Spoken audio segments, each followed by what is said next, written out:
Hello, everybody. Good to see you. I might be starting like almost a minute late. I was talking for a little while.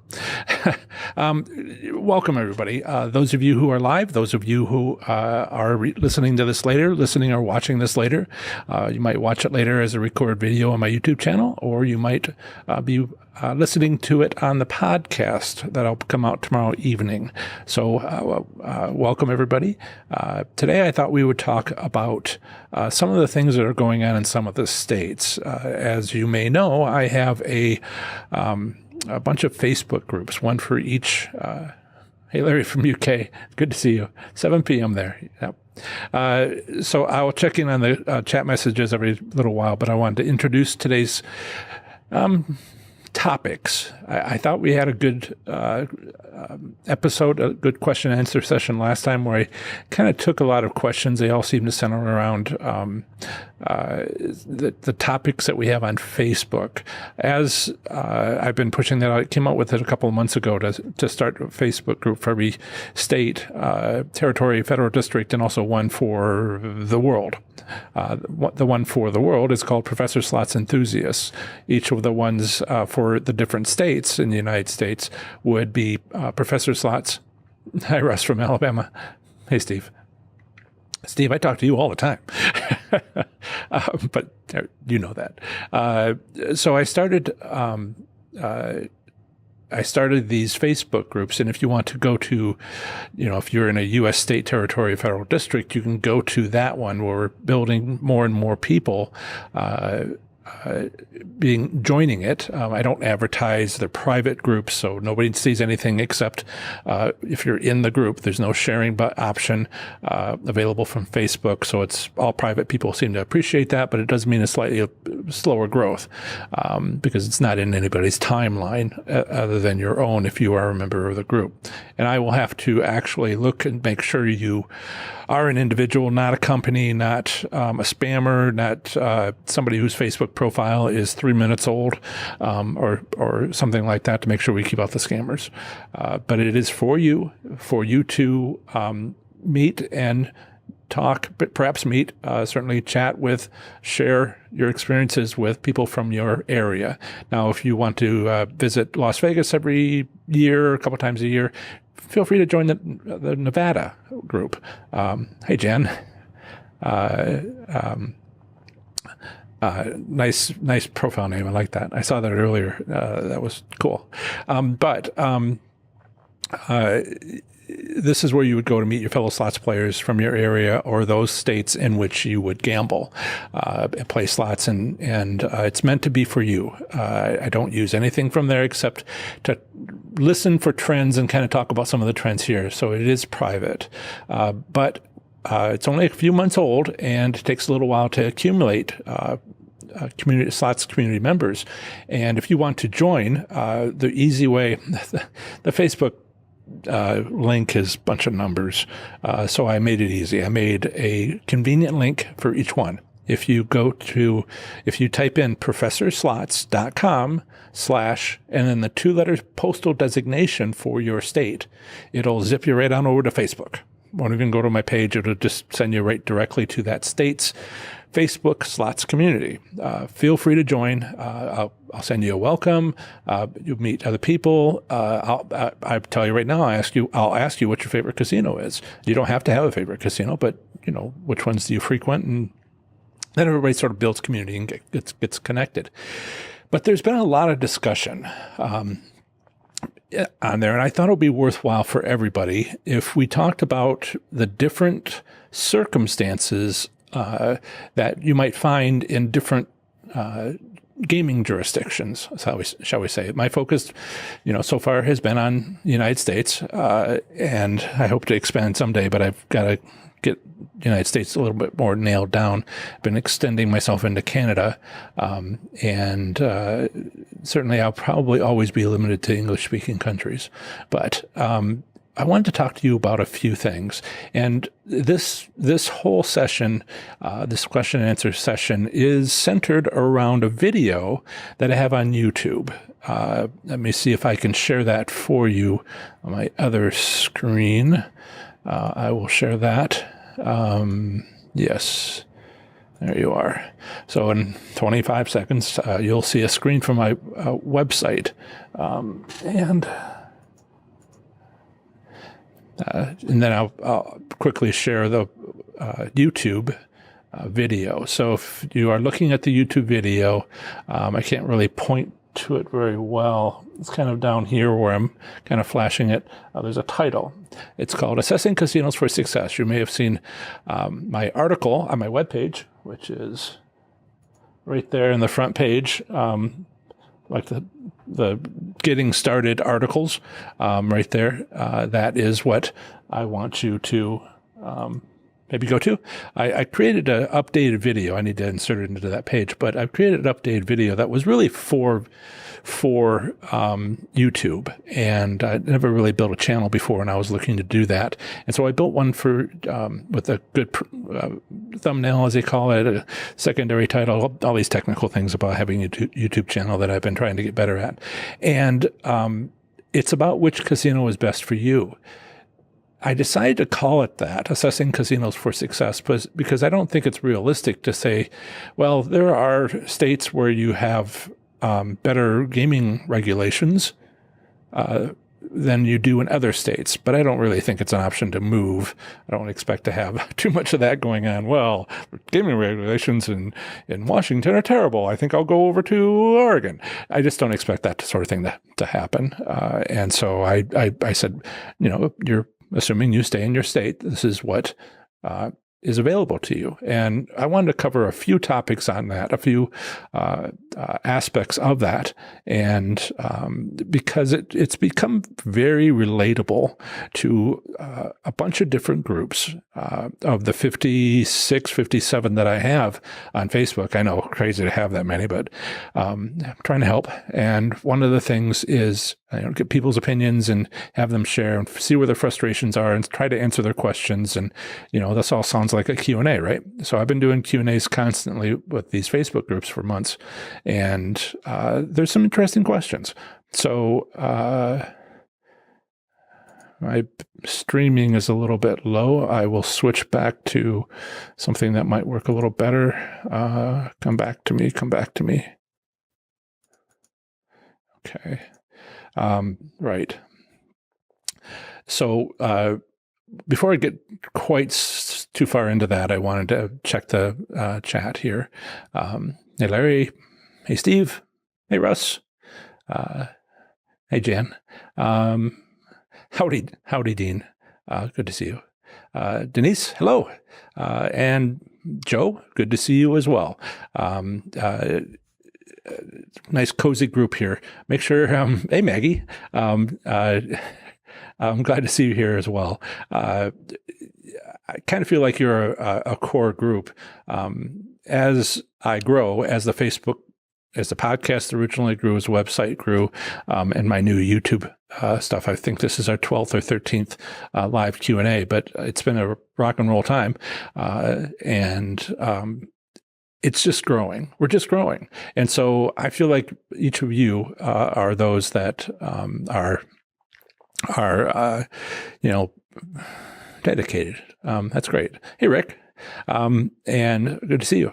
And just keep in mind that there's going to be a time when hundreds of people are going to be on here, and you're here first, and I very much appreciate that. So as things get a little busier over time, you're here first. Awesome. Okay, so there was a couple of things going on with Oklahoma in the last few months. If you're not in Oklahoma, you may not have heard about too much of this. And I'm not telling you because you're from Oklahoma. I'm not telling you because you might move there or gamble there.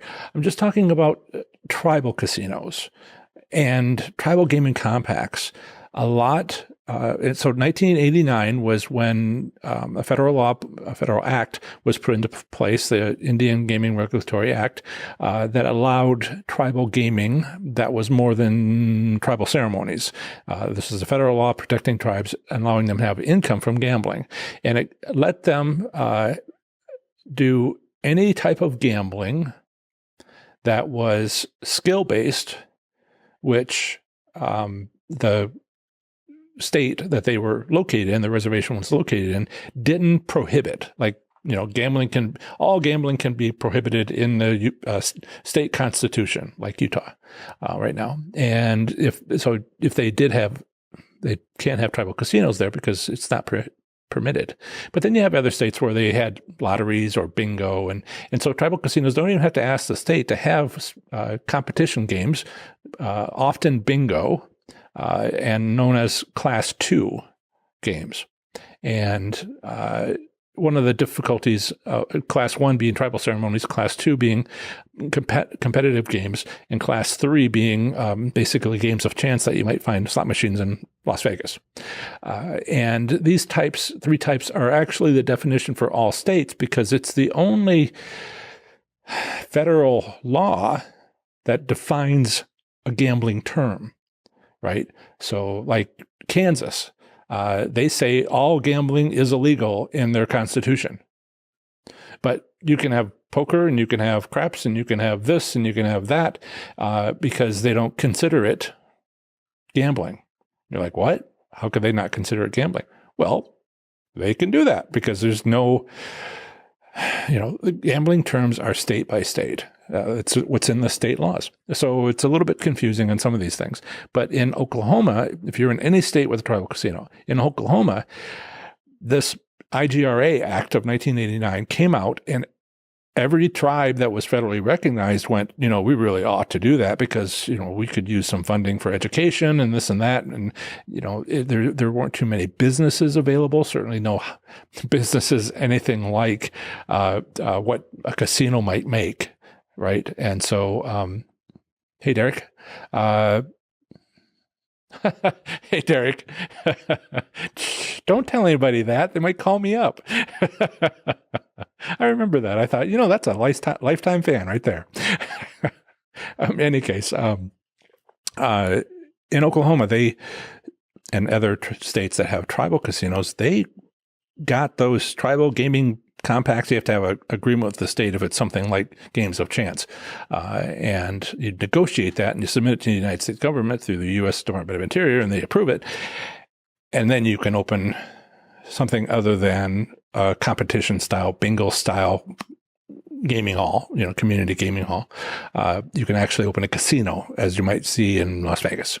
And so they rush those through. The state usually had income, and they were loving that. Ever since World War II, worldwide governments have just loved the idea of getting gaming revenue. Almost all of them. Very few have not. Well, we can get into that. But I don't think those tribal gaming compacts were well written.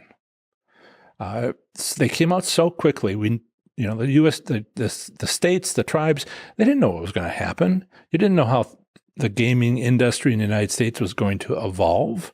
And so the tribal gaming compacts are not perfect.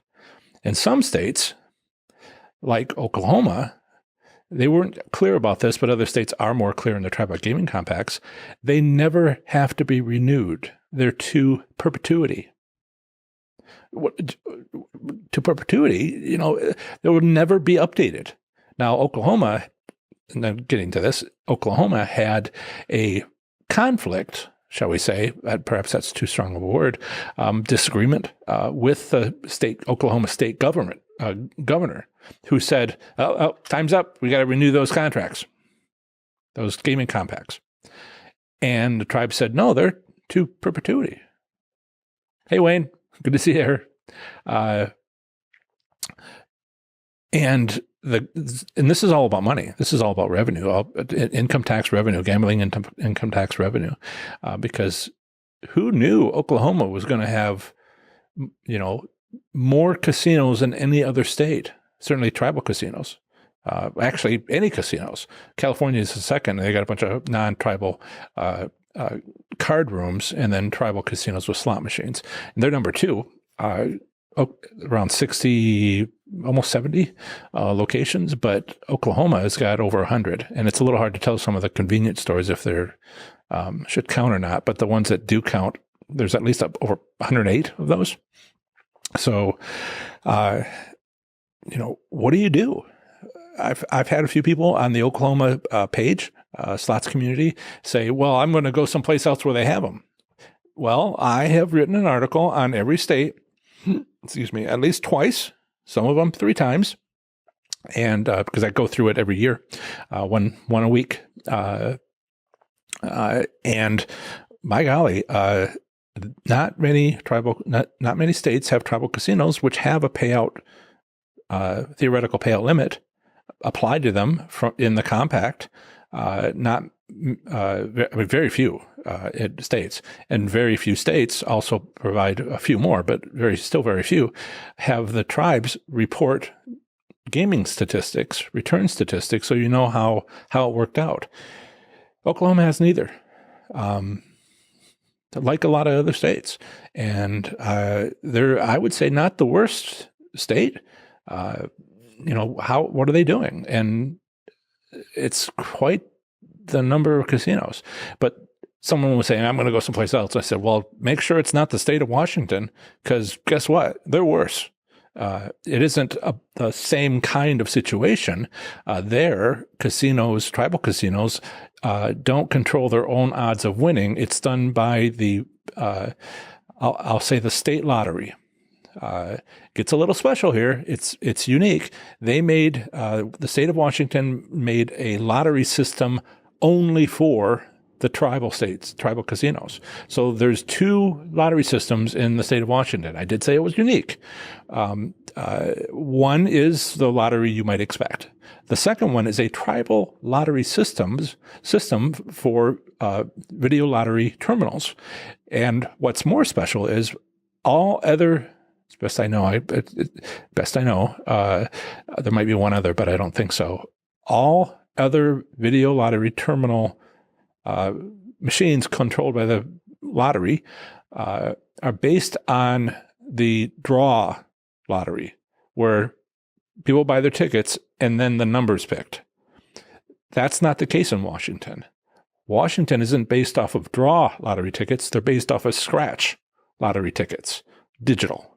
So they decide which one's the winner, bundle all these together, send them out electronically to the casino, and then there's no random number generator. And that means Washington, well, I'm kind of getting ahead of myself here, but that means Washington doesn't, the casinos in Washington don't have business practices that allow them to affect the odds of winning. So they are responsible for determining whether or not they meet the theoretical payout required by the compact or the gaming commission. The gaming commission is the lottery, and the lottery does that itself. And that means they can't make the slot machine by the door higher odds. They can't do any of that. So it becomes, it's the old methods of money management and money management, and there's a few other methods that will work to try to make a winning. But most of the stuff that I talk about is based on the casino being able to control the odds and then doing something. I wonder sometimes, Arrow Direct Fong, if people are actually in a casino. I doubt so, because when they're watching the live Q&A, because I imagine it's probably a little bit loud. But anyway, Arrow Direct Fong is on his way on a bus to an Indian casino as we speak. Let us know if you get there. Affiliate T, hello. So the reason why I started off with the discussion mentioning my assessing casinos for success is alternative title would be assessing your state for success. Before you even step into a casino, see what your state has to offer. And that's what I talk about, several things to do before you visit the casino, because these days most states have several available within a driving distance, and one's better than the other. And you can find, if your state has the records, you can look it up, and then you help yourself, point here, point there. Pretty soon we're talking real money. So if you start by looking at what's in your state, and I need to talk about this because we should calibrate. People in a state, Washington, Oklahoma, and so far it's been kind of like tribal casinos only, which doesn't really matter too much with the state. It might be some small differences. They aren't happy with the gaming regulations, whether it be tribal casinos or the state gaming regulations. They're not happy. And you know why those state gaming regulations and tribal gaming compacts haven't been changed? It's because nobody talks about it. I talk about it. And so everybody who comes through my system of things that I talk about and the way I look at playing slots and winning at slots, which before wasn't even possible unless you were lucky. Now we're looking at gaming patterns and taking advantage and figuring out what those are and then making the most of them, as well as being safe and all the other things I like to talk about. So what does, let's have a show of hands. I know I have one person who said they're from Alabama, and I believe I know where some of the rest of you are. Derek, the guy from Delaware, who called me up one day, and I was like, John Friedel, and he's like, John Friedel? Professor Slots? And I'm like, yeah. Wow, I'm your big fan. And I'm like, okay. Then I think you pulled over to the side of the road, just to show you I remember. You pull over to the side of the road because an ambulance had to pass you. It sounded like an ambulance and not the police. So, but sorry, I don't mean to tease. I'm from Flint, Michigan, so it just reminds me of home. But yeah, that left an impression, Derek. So show of hands. I mean, comment. What state are you from? If you haven't already said, Russ said he's from Alabama.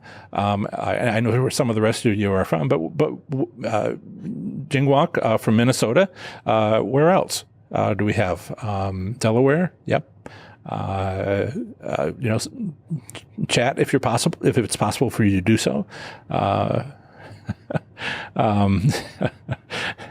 Denise, that's I love these side conversations I see between the people in the chat.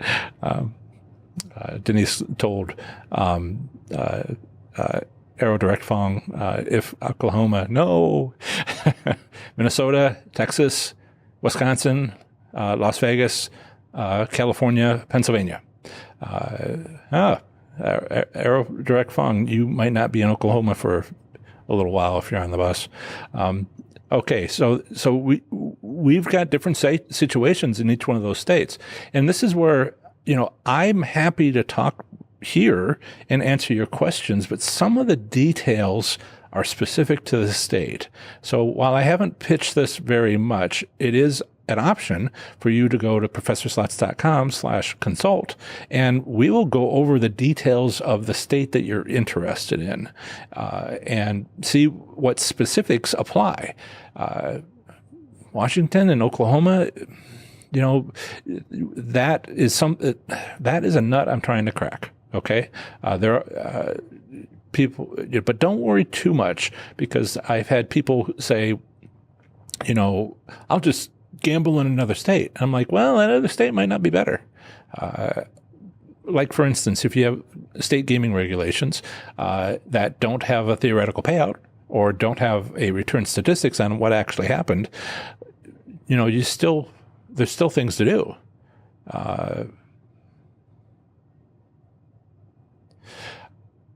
So Jingwok has a question about Minnesota. Anybody who wants to know my general thoughts without talking about where you are in the state and which casinos are closest to you and that sort of thing, but in general for the state, I've made some, I have articles for each one, and it's professorslots.com/ and then the 2-letter postal designation, MN. So professorslots.com/MN will take you directly to my article, and you can read each section. The one on payout returns is actually the second from last, just before the summary. Nico, play in Vegas, sure. This is where it gets a little difficult to give individual answers, which nobody might care about because they're not in that state. But Nigo, I have an article. Besides, if you go to professorslots.com/NV, there's all the way to the bottom, there's some references. And one of them is another article that I wrote about 7 secrets to winning if during your next visit to Las Vegas, you might want to take a look at that. If you're a local, then you might know some of that because I picked up some of the tips in there from locals. But do you know every one of them? Check it out. So I've tried to put together this resource. Justin, good evening. Southern Alabama. Okay. I guess he's talking to you, Larry, if it's evening.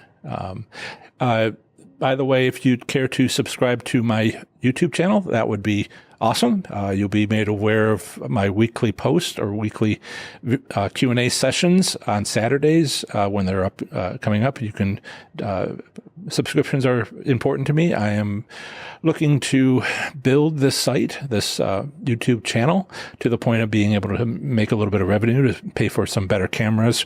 They're expensive, and some portable equipment, some other things to make this a better experience for you. So if you subscribe, it doesn't charge you anything, and it helps me grow, reach people. Eventually, I'll have a selling product. Right now, I have the paperback, and you can see it over there in the corner. But here's the paperback, Learning to Win, available on Amazon. Also available as an ebook. And earlier today, I've gotten maybe 20 hours. It's hard to find the time. 20 hours left to edit the audiobook because people have been asking for that. So end of last year, I recorded it, and I've been slowly editing it in my spare time. So I'll get that out to you. That's all I'm really selling besides the consulting. But email me if you have a question. It's just that eventually my emails are going to get shorter and shorter in response because more and more people are emailing me. So just keep that in mind as we grow. This is not a static business. All that's happening is growth. Because you know what? I've had people say who have searched far and wide. I've looked for good sites, but I haven't looked, for haven't joined clubs and other things in other sites. But I'm told nobody talks about the stuff that I talk about. I think they will. It certainly does work. I don't mean to say it certainly does work. It certainly does work. And it explains things where explanations were not available. Now, they would have explained all this stuff 20 years ago if it existed 20 years ago, but it didn't.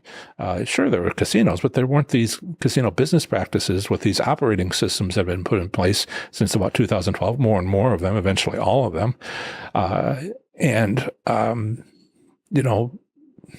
I'll just tell you like it is. Enjoy reading your articles, has made me aware of so much than just dropping coins. Yeah. Right. Nobody was more shocked than me than not finding anything out there. I was winning so much, and I talked to a coworker, and he's like, well, you've read all the books, right? We're both PhDs. And he's like, you read all the books, right? And I'm like, there's no books. I mean, there's some books not on strategies, but on like coupons, and the American Casino Guide is great. All these Las Vegas coupons, and a few articles, that haven't really changed over the years, very little. But well worth it. But that was like beautiful, but that was it. And so he's looking at me, and I'm like, there's no books. And he says, you should write one. And I'm like, And he came back the next day, and he says, I was thinking about that. You should write one. And I'm like, no, that's what I was thinking. I should write one. So it took a year, and I did. And it's available for $15, $16, depending on the ebook or the paperback. And that's really, it's this. Learning to Win on Amazon. So,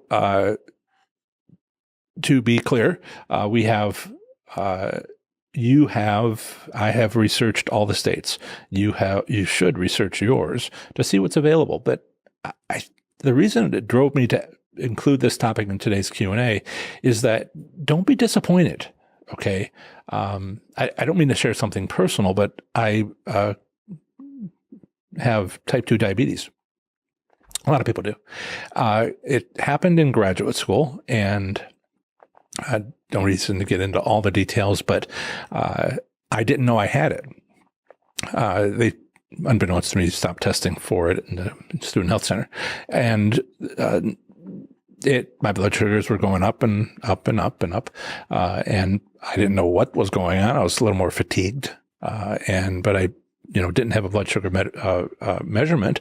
And I found out I had type 2 diabetes. And you know what? I wasn't upset. I was glad. I was glad to know. So, yeah, who checks the state gaming commissions? I've found very few people who, join my Facebook group or buy the book or talk to me and email me who check their state gaming regulations.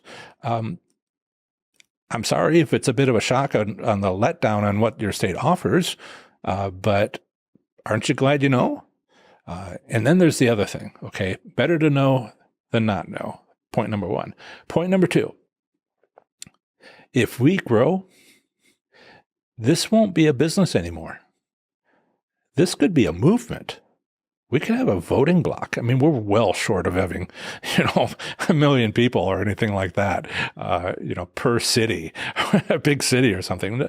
But, what would it take to start lobbying state governments to fix some of these disadvantages, things that aren't protecting players well enough, that aren't, they kind of, governments are kind of doing it without really getting a lot of input from voters, and some of them are getting it right, and others are not so much. And they just haven't heard from the voters. But if we could get together a message, and I know it's a ways out, but if we could get together a message, you are a state resident, you vote. We could use that. I vote in Ohio, well, it's a dream. And we'll see if we grow big enough to start having an impact and making some positive changes to your state gaming regulations, and maybe even tribal gaming compacts when it's time for them to be renewed, if they're going to be renewed. I know I'm dreaming. It is pie in the sky, 5 years, 10 years away. But I've done some, I would say, in my mind, fairly extraordinary stuff, just because. What did somebody say on one of the training things? Keep on thinking outside the box, John. And I came back with, what? There's a box? Rick, you were born in Flint, Michigan. Me too. Have you been to the University of Michigan campus, the one in Flint? On the downstairs in the science building, Murchie Science Building, all the way in the bottom floor, there's a Foucault pendulum with my name on it, and a picture of me without gray hair and a cheesy mustache, which I had for like 17 years, wearing a suit. So if you happen to get to walk through that area during daylight, there's a pendulum down there. It's about 20 years old now. I did it for my college graduation with physics and engineering degrees, my senior projects. Right. Long time ago. Let's see. Wayne, Vancouver, British Columbia. I've been focusing more on Ontario and a little bit of what's the province that's east of there with Vancouver, with Montreal. I forget. Those are the two that I've been finding out. There's one with Newfoundland, and I found some of the gaming regulations, the gaming jurisdictions for those Canadian provinces, but I haven't gone too much into Vancouver. Although you've gotten a couple of nice casinos there. The people in Alaska, they can reach down into Vancouver a little more easier. They don't have too many in Alaska, so that's kind of like the nearest one. And there's one in Canada just on the other side of the border from Alaska. It's got like 50 slot machines. All of Canada, if they want to play a slot machine, goes there. Hey, aloha from Hawaii. That's awesome. Thank you for everybody for sharing where you're from. So I would say Jingwalk, Minnesota, isn't as bad as Oklahoma or Washington. So count yourself lucky. The details are in the page I was telling you about. Southern Alabama, playing Vegas. Thank you. Wise Virgin. Hey, I hadn't heard from you. I wondered. Outside of Vegas, when is the busiest months of the year for casinos? Late April through all of August? No. Close. I was surprised to find if you go to the annual financial reports submitted to the SEC.gov for the two of the biggest gaming companies that make also the software for operating casinos and software for games, SGC, Scientific Games Corporation, and IGT. I have articles on both that I review each year. Those financial reports are clear that they have to report in clear language to their stakeholders that any layman can understand. And one of the paragraphs, one of the sections is about seasonality. And they say it's maybe late April, maybe third week. I'm not sure if third week of April is late.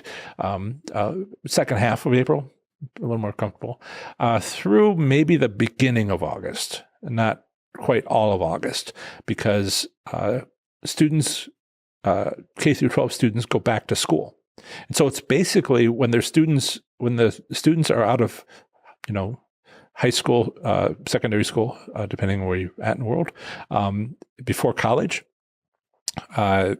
parents will take their children on vacation, or they'll, they go on trips. And when they go on trips, they go to casinos more. So I think a lot of people go year round. I do. But there are families that might find themselves on vacation and enjoy going to casino, and that's enough to make it a seasonal business. How do we take advantage of that? Since it all comes back to that's a business practice, right? Not something casinos have a lot of control over, but it's a business practice. Why don't I just tell you how to take advantage of that?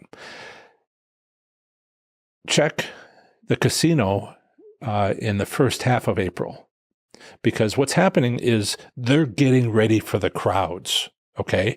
And you might be hiring a bunch of people and they may not know quite what they're doing, and you could take advantage of that. So a great time is then. Let's see. Thanks, Rick. Impressive. All four of the casinos I go to have a giveaway night. Based on your info, should I go to one of them tomorrow around 4 a.m.? And since it's still the weekend, wait until 4 a.m. on Monday. Can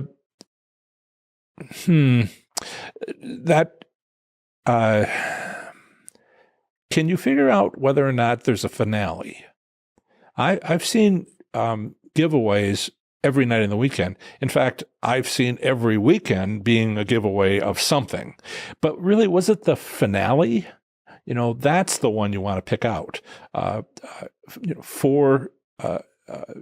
So tonight's going to be a giveaway, but look for the big one. Cars are good. It's if you've been to it before, get an idea what the crowds are, and pick the biggest one. The morning after the biggest one. That's what you're most looking for, because what I'm trying to point out here is when you have an adjustment, when the casino does an adjustment the next morning after a busy night, they don't have to do much of an adjustment if they have a smaller event, because they'll be more likely to hit the mark, right, and not have to do an adjustment or not much of an adjustment. But when it's a big crowd, it's harder for them to get it right. And so there's more likely to be, more money given back, and more likely to be you that gets that money back the next morning. Also, we had I got feedback on Super Bowl, right? People, the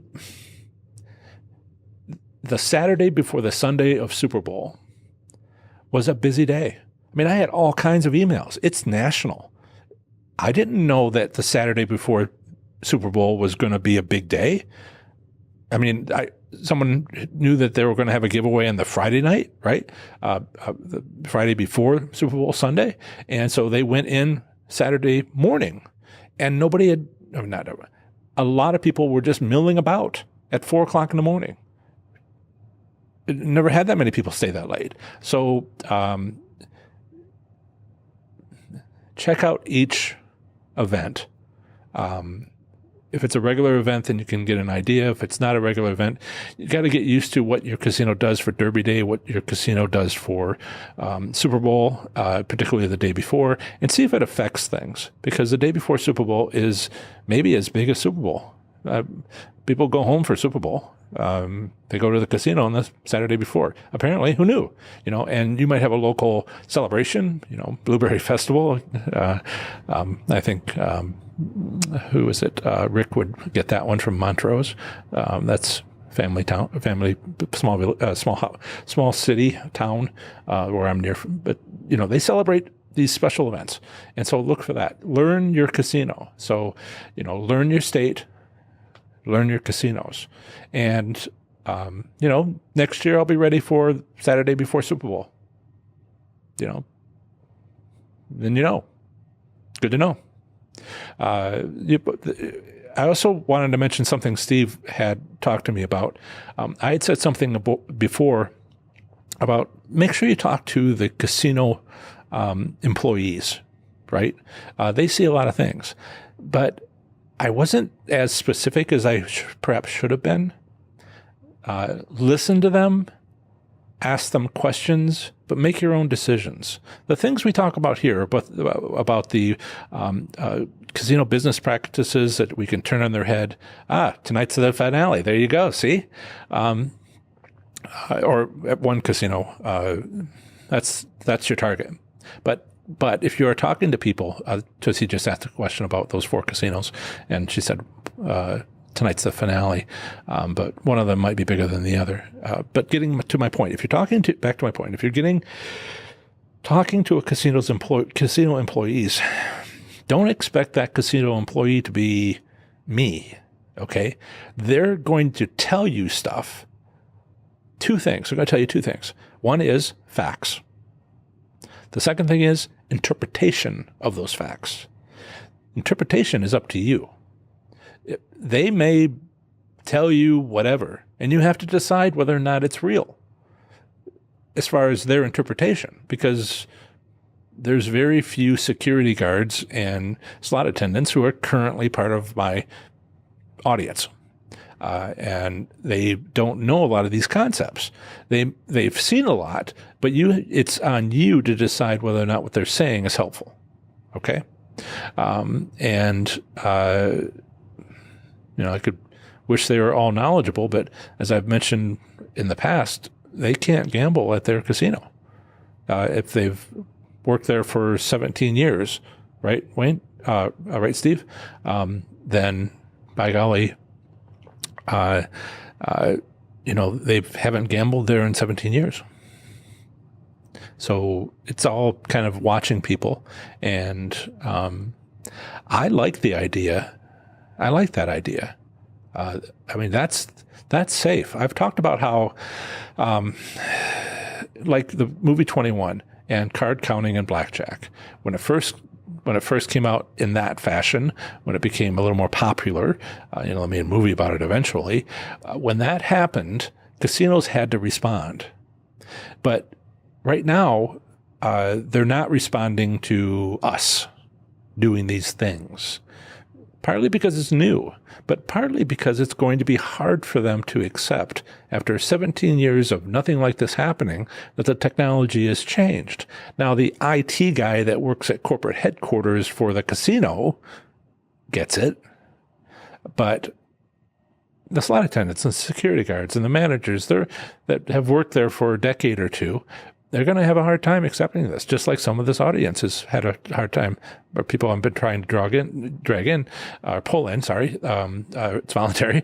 They get really upset because everything is different. And I'm like, I'm sorry, man, 2020, change happens. Dean, you make a good point, right? I thought about that when Steve was telling me about the security guard that he was talking to who walked him around the casino. I mean, my goodness, walked him around the casino. Aren't they busy? They're lonely. Okay. You can't have too many slot attendants in working one area. They are all assigned areas of the casino, and there might be one and there might be 2, and they're busy, and they don't get to talk to anybody but customers. They don't talk to, unless they're on break or something, talking in the break room, which is small, by the way, because they need the space for the gaming machines on the floor. They're lonely. It's part of the job of being in a casino when the casino employees, slot attendants, and everybody's is pretty isolated. despite the crowds, they're isolated and lonely. So don't take too harsh advantage of that, but, ask them questions. And I always say, it doesn't hurt to be nice. And see what they have to say. And then think about how it applies to the stuff we talk about, the articles that I write about, the things in the book, and see what makes sense. Again, I can't come to you and visit you and walk you through your casino for a week or a month. It's just not practical. I have to talk to a bunch of people, like right now. So I'm not trying to fish for you, as the analogy goes. I'm trying to teach you to fish. So yes, talk to the slot attendants, talk to, anybody who's not, like, the hosts are kind of busy. They run, one of their patrons walks into the casino, puts their card in a slot machine, and they have to run over there within 30 seconds. So you might not be able to get a long conversation with a host because of that, unless you're top tier.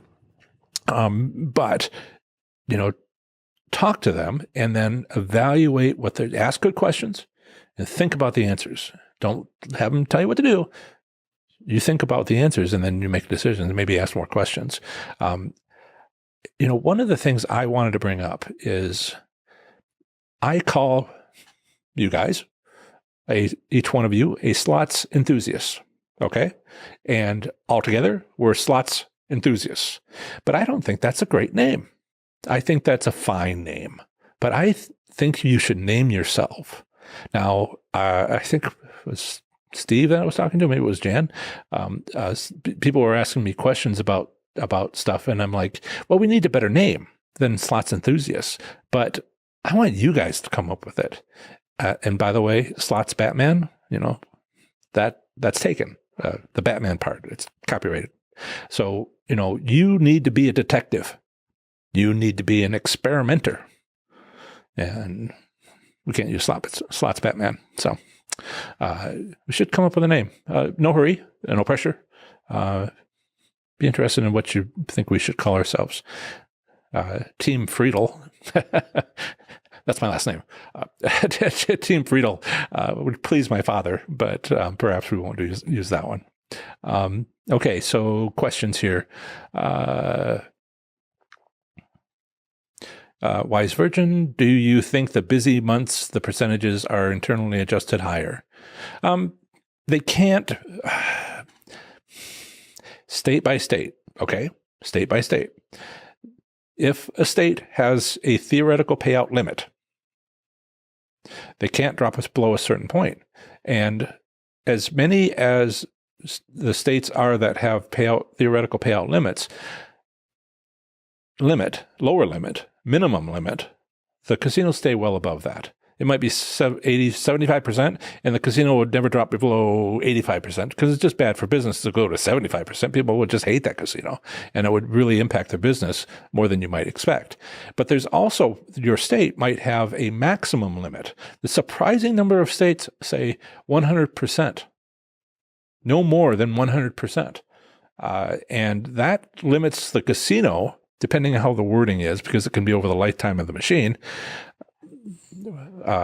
And maybe the new machines at the front of the casino that don't stick around might be not the ones to play because they're only there for 2 weeks and then they're gone because they weren't successful.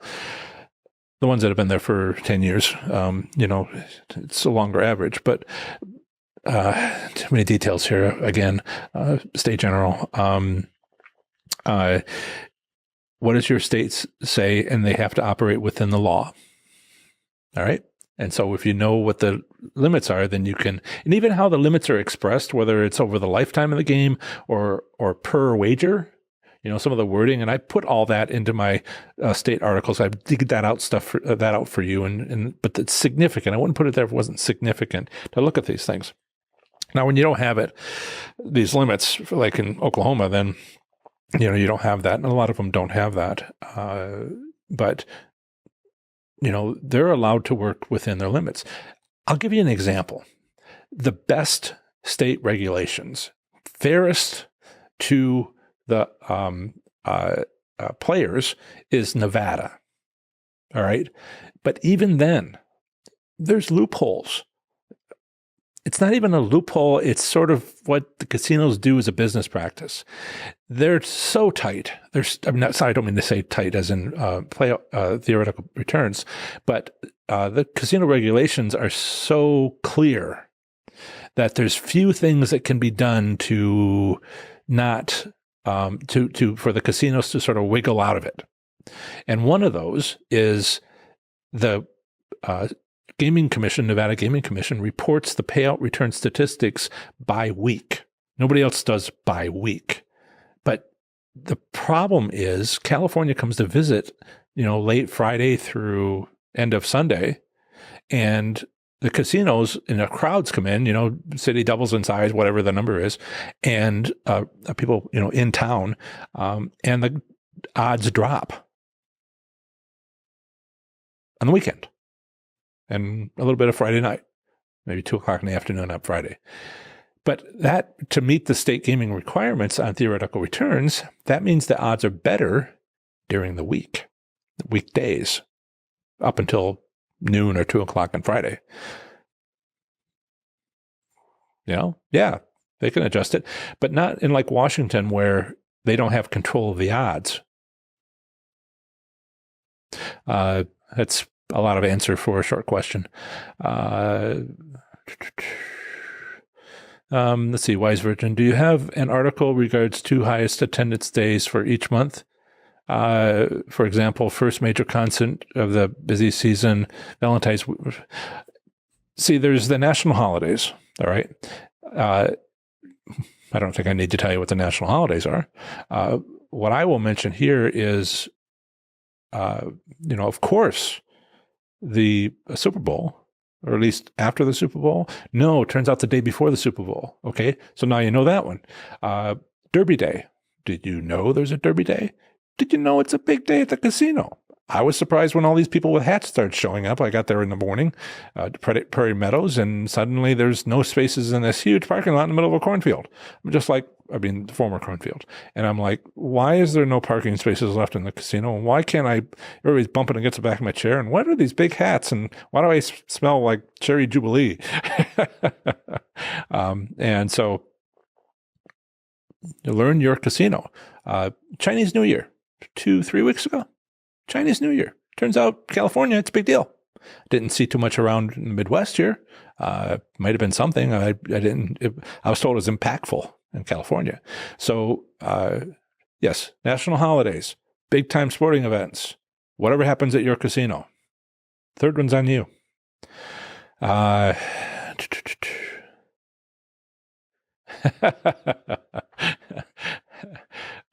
Interesting, Wise Version. It's a little bit, he came up with a name. Welcome, member of the Slots Army. I don't know if we want to have like a militant voting group. I'm from Michigan. Okay. We've got,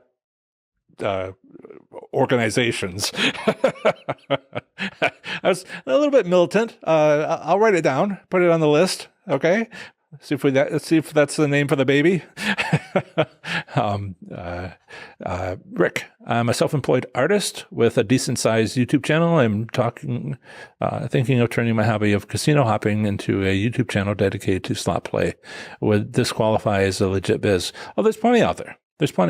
BC slots, NG slots, Ms. slots. There's a lot of people that do that. They get an agreement with the casino to record. I have some concerns I've mentioned elsewhere about copyright infringement of the slot machines, which the casino can't give away the rights for when they have an agreement. The casino's protecting themselves and not the artist. And I have some concerns that eventually that's going to get shut down and these businesses will have a serious problem. Yeah. What is it? Copyright infringement? You're an artist. You know that. $100K per episode, $100K per incident. But as long as you consider all that, there's plenty out there. I'd probably start with BC slots. He says on his webpage, right, very clearly, there are no winning strategies. And he will sit down in front of a slot machine and he'll record it. And he growing big, and he's making agreements with these casinos, and then he edit outs a lot of the wins. And he's straight up about it. He says, well, people don't like to watch me lose. They like to, see a lot of jackpots. So he figures out how much of the losing he needs to show, and how often, and that's what he does. I think you'd recognize that's not what I do. And I'm kind of stuck on, would this qualify as a legit biz? Take a look at those numbers on his YouTube. I always like to talk about the business, right? I should get back to talking about slots, but a legit biz, you'll have to decide that for yourself. You know about copyright infringement as an artist. It's not currently being pursued by the slots companies, these video locations, but will it? I chose not to do it. Partly because what I talk about, it's a little hard to show in that sort of video, and the other one is just the risk. All right, Rick, tax deductions for the amount of money spent. Just curious. I can't tell you what your taxes will be. Okay. If I talk about having a gambling record to do gambling deductions, whatever they might be for your state. I don't even know if you have state income tax. There's a prior video 2, 3, 4 ago on the question and answers sessions where we go over, I brought up the IRS and their advice on that. Can I get a shout out? Nick, Gers, hi, Nick. Jingwalk, let me know if you have a question, Nick. Jingwalk, the high limit for payback for casinos is similar to gas station prices. The high limit for payback for casinos is similar to gas station prices. I suppose you mean that the markup? I'm not sure how that quite works. The big chains could price gas lower and force out the smaller mom and pop stores. The big chains don't quite do that. Their suppliers do that, and the state puts a tax on it. So it's not really, but I'm quibbling over the example. There is a band that casinos have to operate within on a lot of states, a lot of gaming regulations, whether they're tribal compacts or state gaming regulations, they have to operate within that band. And then, so you've got this band, right? Up, lower, and upper. But in order to have a successful business and not upset their players, they actually have to kind of keep the top one where it is and bring the bottom one up a little bit. The state usually makes it outside of the range that a successful business can operate in and still have a loving, business. Just look at all the stuff that's going on in Oklahoma. It's just very upsetting to a lot of people. And long term, it's going to hurt the tribal casinos. But in the meantime, they're making a buck. So straightforward. Slots Army, soldier for protecting the best strategies. Still a little militant, but thank you. Hey, John, I made it to the Indian casino from Sacramento. 3 casinos within 45 minutes there, building one within 10 minutes away. Are you in California, Sacramento? Yeah, must be. What are you doing still here? You got like 50 seconds left. You should go to the casino. Thanks, Rick. Juan, hi, good afternoon. And smart slot souls. Oh, I got to say that 3 times fast. Thank you for not being militant, Jan. I appreciate not being militant. I need to write these down. Email address, please. jon@professorslots.com. So I should be able to just do that. Yeah, send me your suggestions, whether you're listening to this later or now, and podcast or recording on YouTube. My email address is jon@professorslots.com. And send me your ideas for something better than slots enthusiasts. Not that it's terrible, but something better. And we've gotten two militant ones.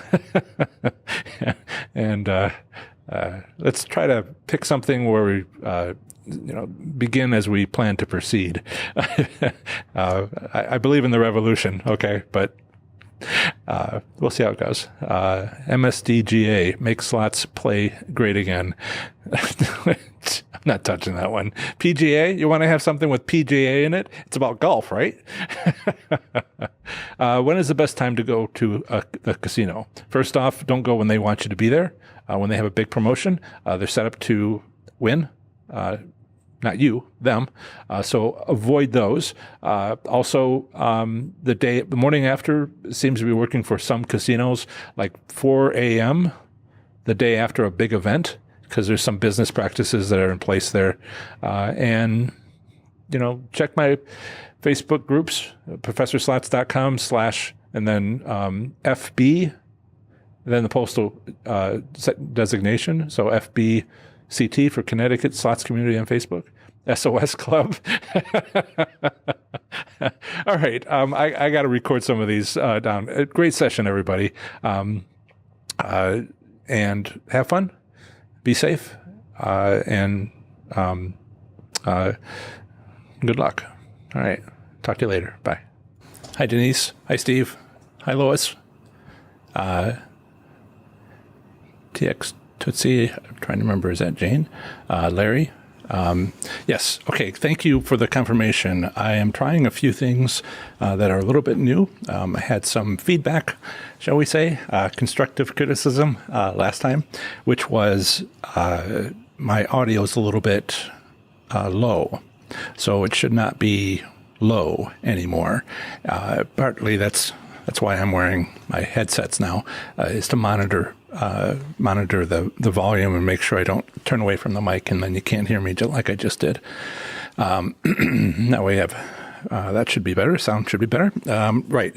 And also last time there was a lot more chat. Every time I do a live Q&A session, the chat gets more and more and more.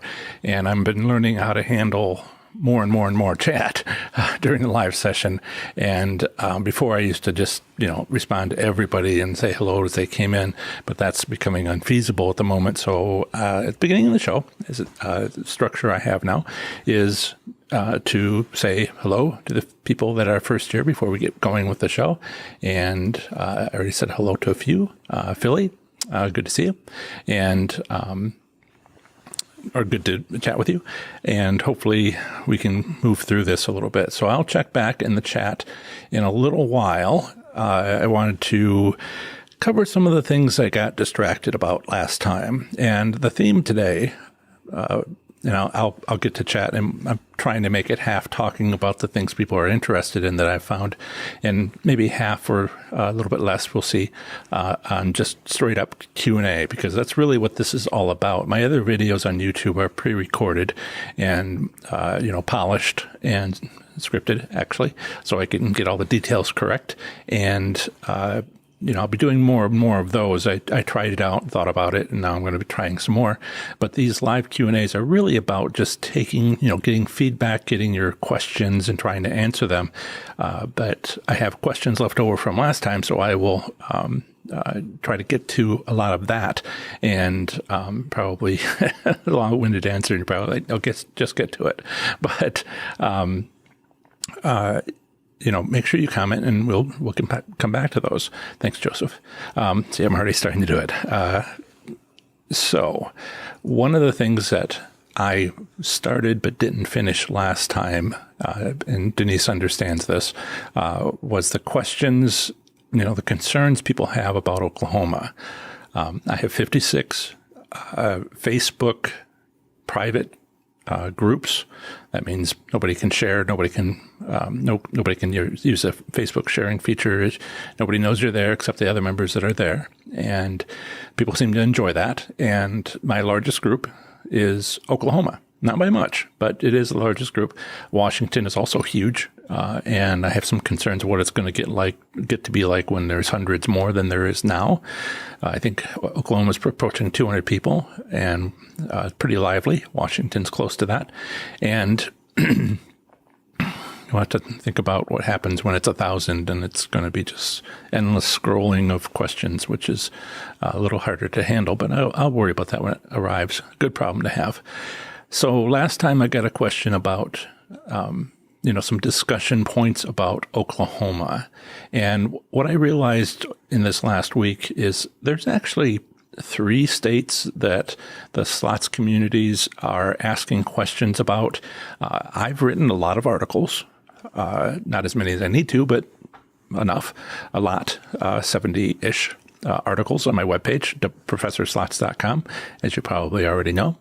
Maybe I'll type that in just to make sure people do know where my page is. And when you look at that, you'll see, I answered a lot of the common questions. And now I'm getting uncommon questions. And I do need to write more common answers to common questions as I learn more and more what people are interested in and as the technology comes out. But there's some uncommon questions, which aren't, in several ways I've been seeing that they're the future. And the 3 states I'd like to talk about today we're all unique. Please don't think, you're special just like everybody else. But there are 3 states where I'm getting questions, and it's a little bit not, they don't exactly have traditional slot machines, if there is such a thing. There sort of is. The state of Washington, not Washington, D.C., but the state of Washington, Pacific Northwest, Oklahoma, and Kentucky. There's some interesting things going on in Kentucky, which the reason why you might be interested in this is they're doing things that more or less you'll find in other states or will eventually find in other states. Kentucky is a test case for a certain type of slot machine, which isn't a slot machine. They are legally required. I went down to Kentucky yesterday, and I have an article that I'm working on and podcast and all that, but I don't want to, tell you everything here. I'll save most of the good stuff for later, but there are a few things going on there. I had a chance to talk to a floor manager for almost an hour at Derby City Gaming in Louisville on the Kentucky side of the border, where they have HHR machines. HHR machines are historic horse racing machines, and they're not slot machines. They cannot use slot machine terms. The employees of the casino cannot use slot machine terms.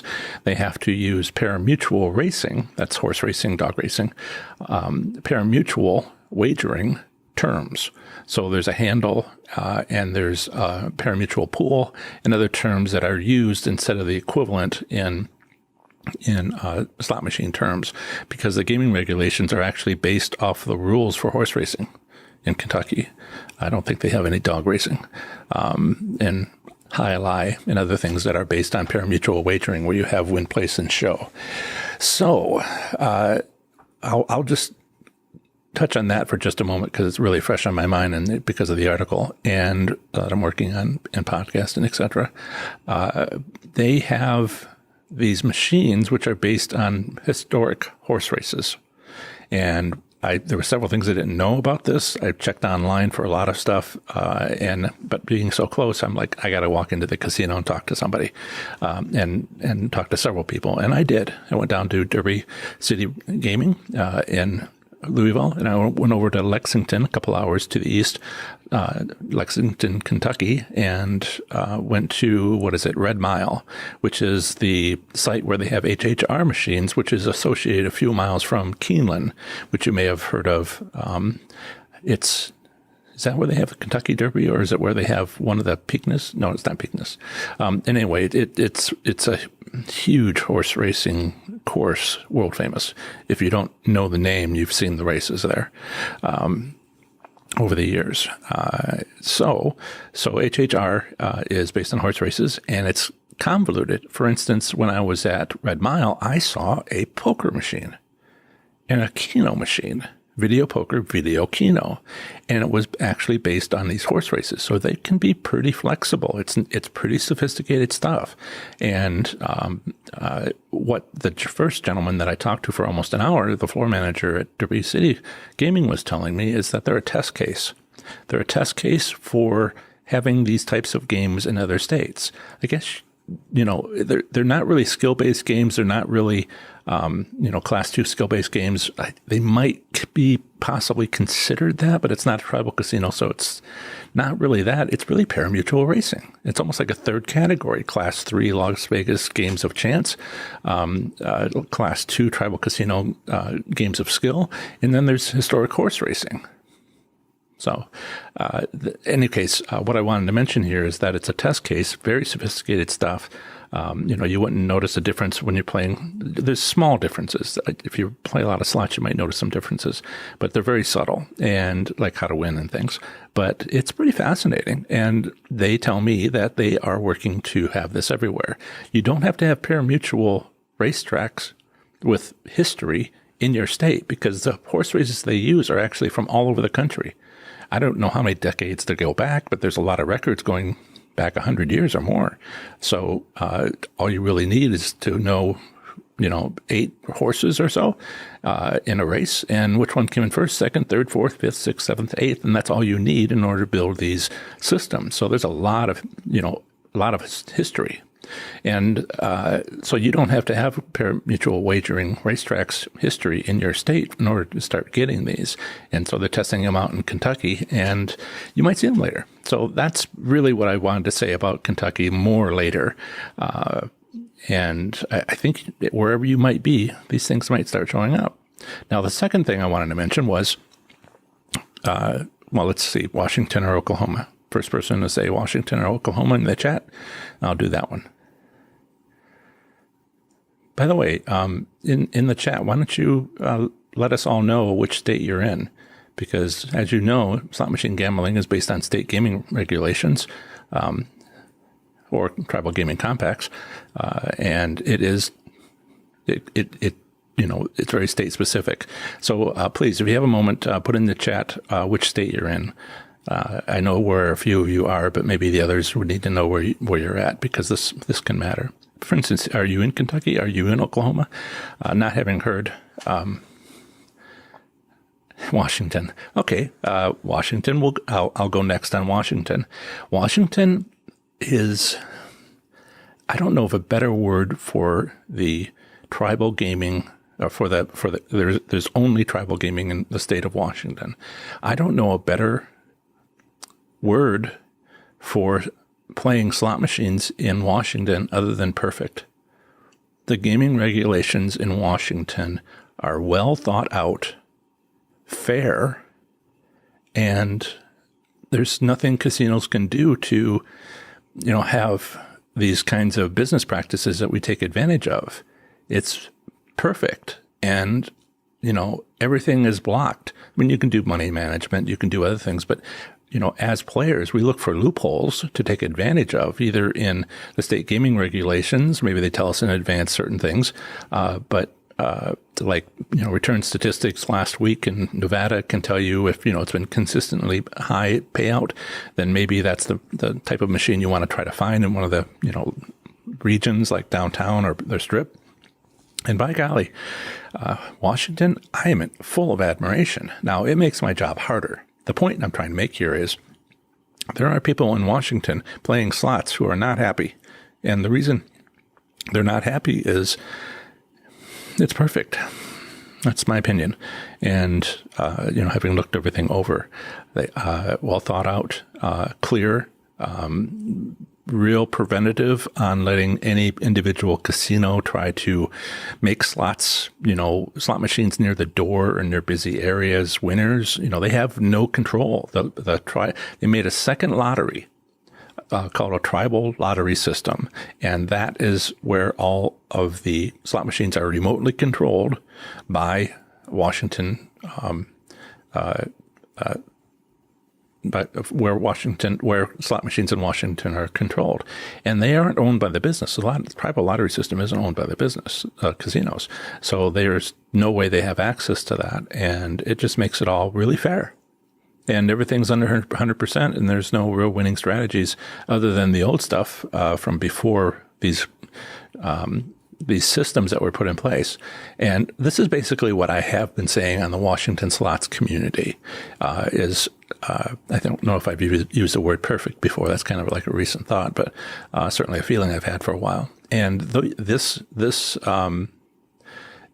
is a problem for people in Washington to not have these loopholes, because, you can go into a casino like you could have, 8 years ago, almost any casino, but as they're being modernized, there's fewer and fewer now that they have central computers and all that. And some of the ones that are slowest to upgrade are the riverboats in Indiana and Iowa and other locations where you can't put a bunch of wires under the floor because that's water.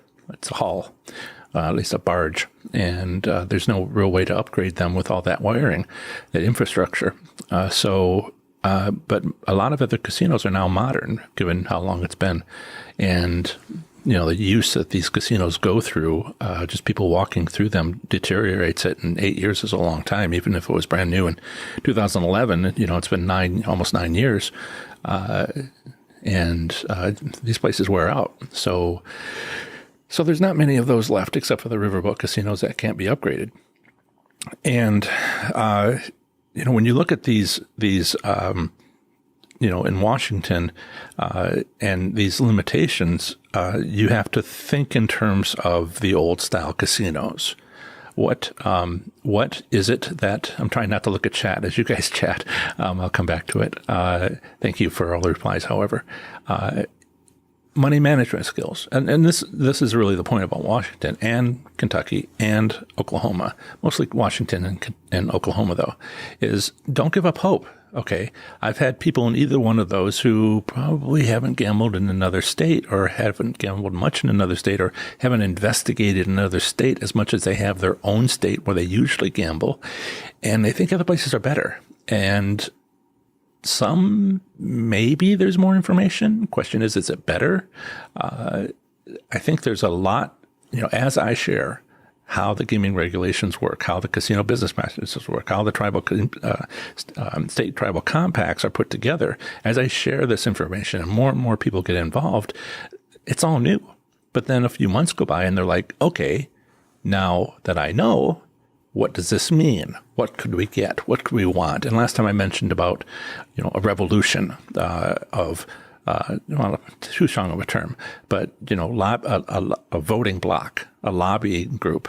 Occasionally, today I got reached out by somebody in Northwest Kansas who is into casino development activities in that part of the state, and this is a gaming analyst, a gaming professional. I don't want to say professional. I want to say someone who works in gaming to help build casinos, casinos built. And they just wanted to see what, Kansas slots players' opinion were about, casinos. And I very rarely, 1 in 100 or 1 in 1,000 people who contact me are these working professionals asking.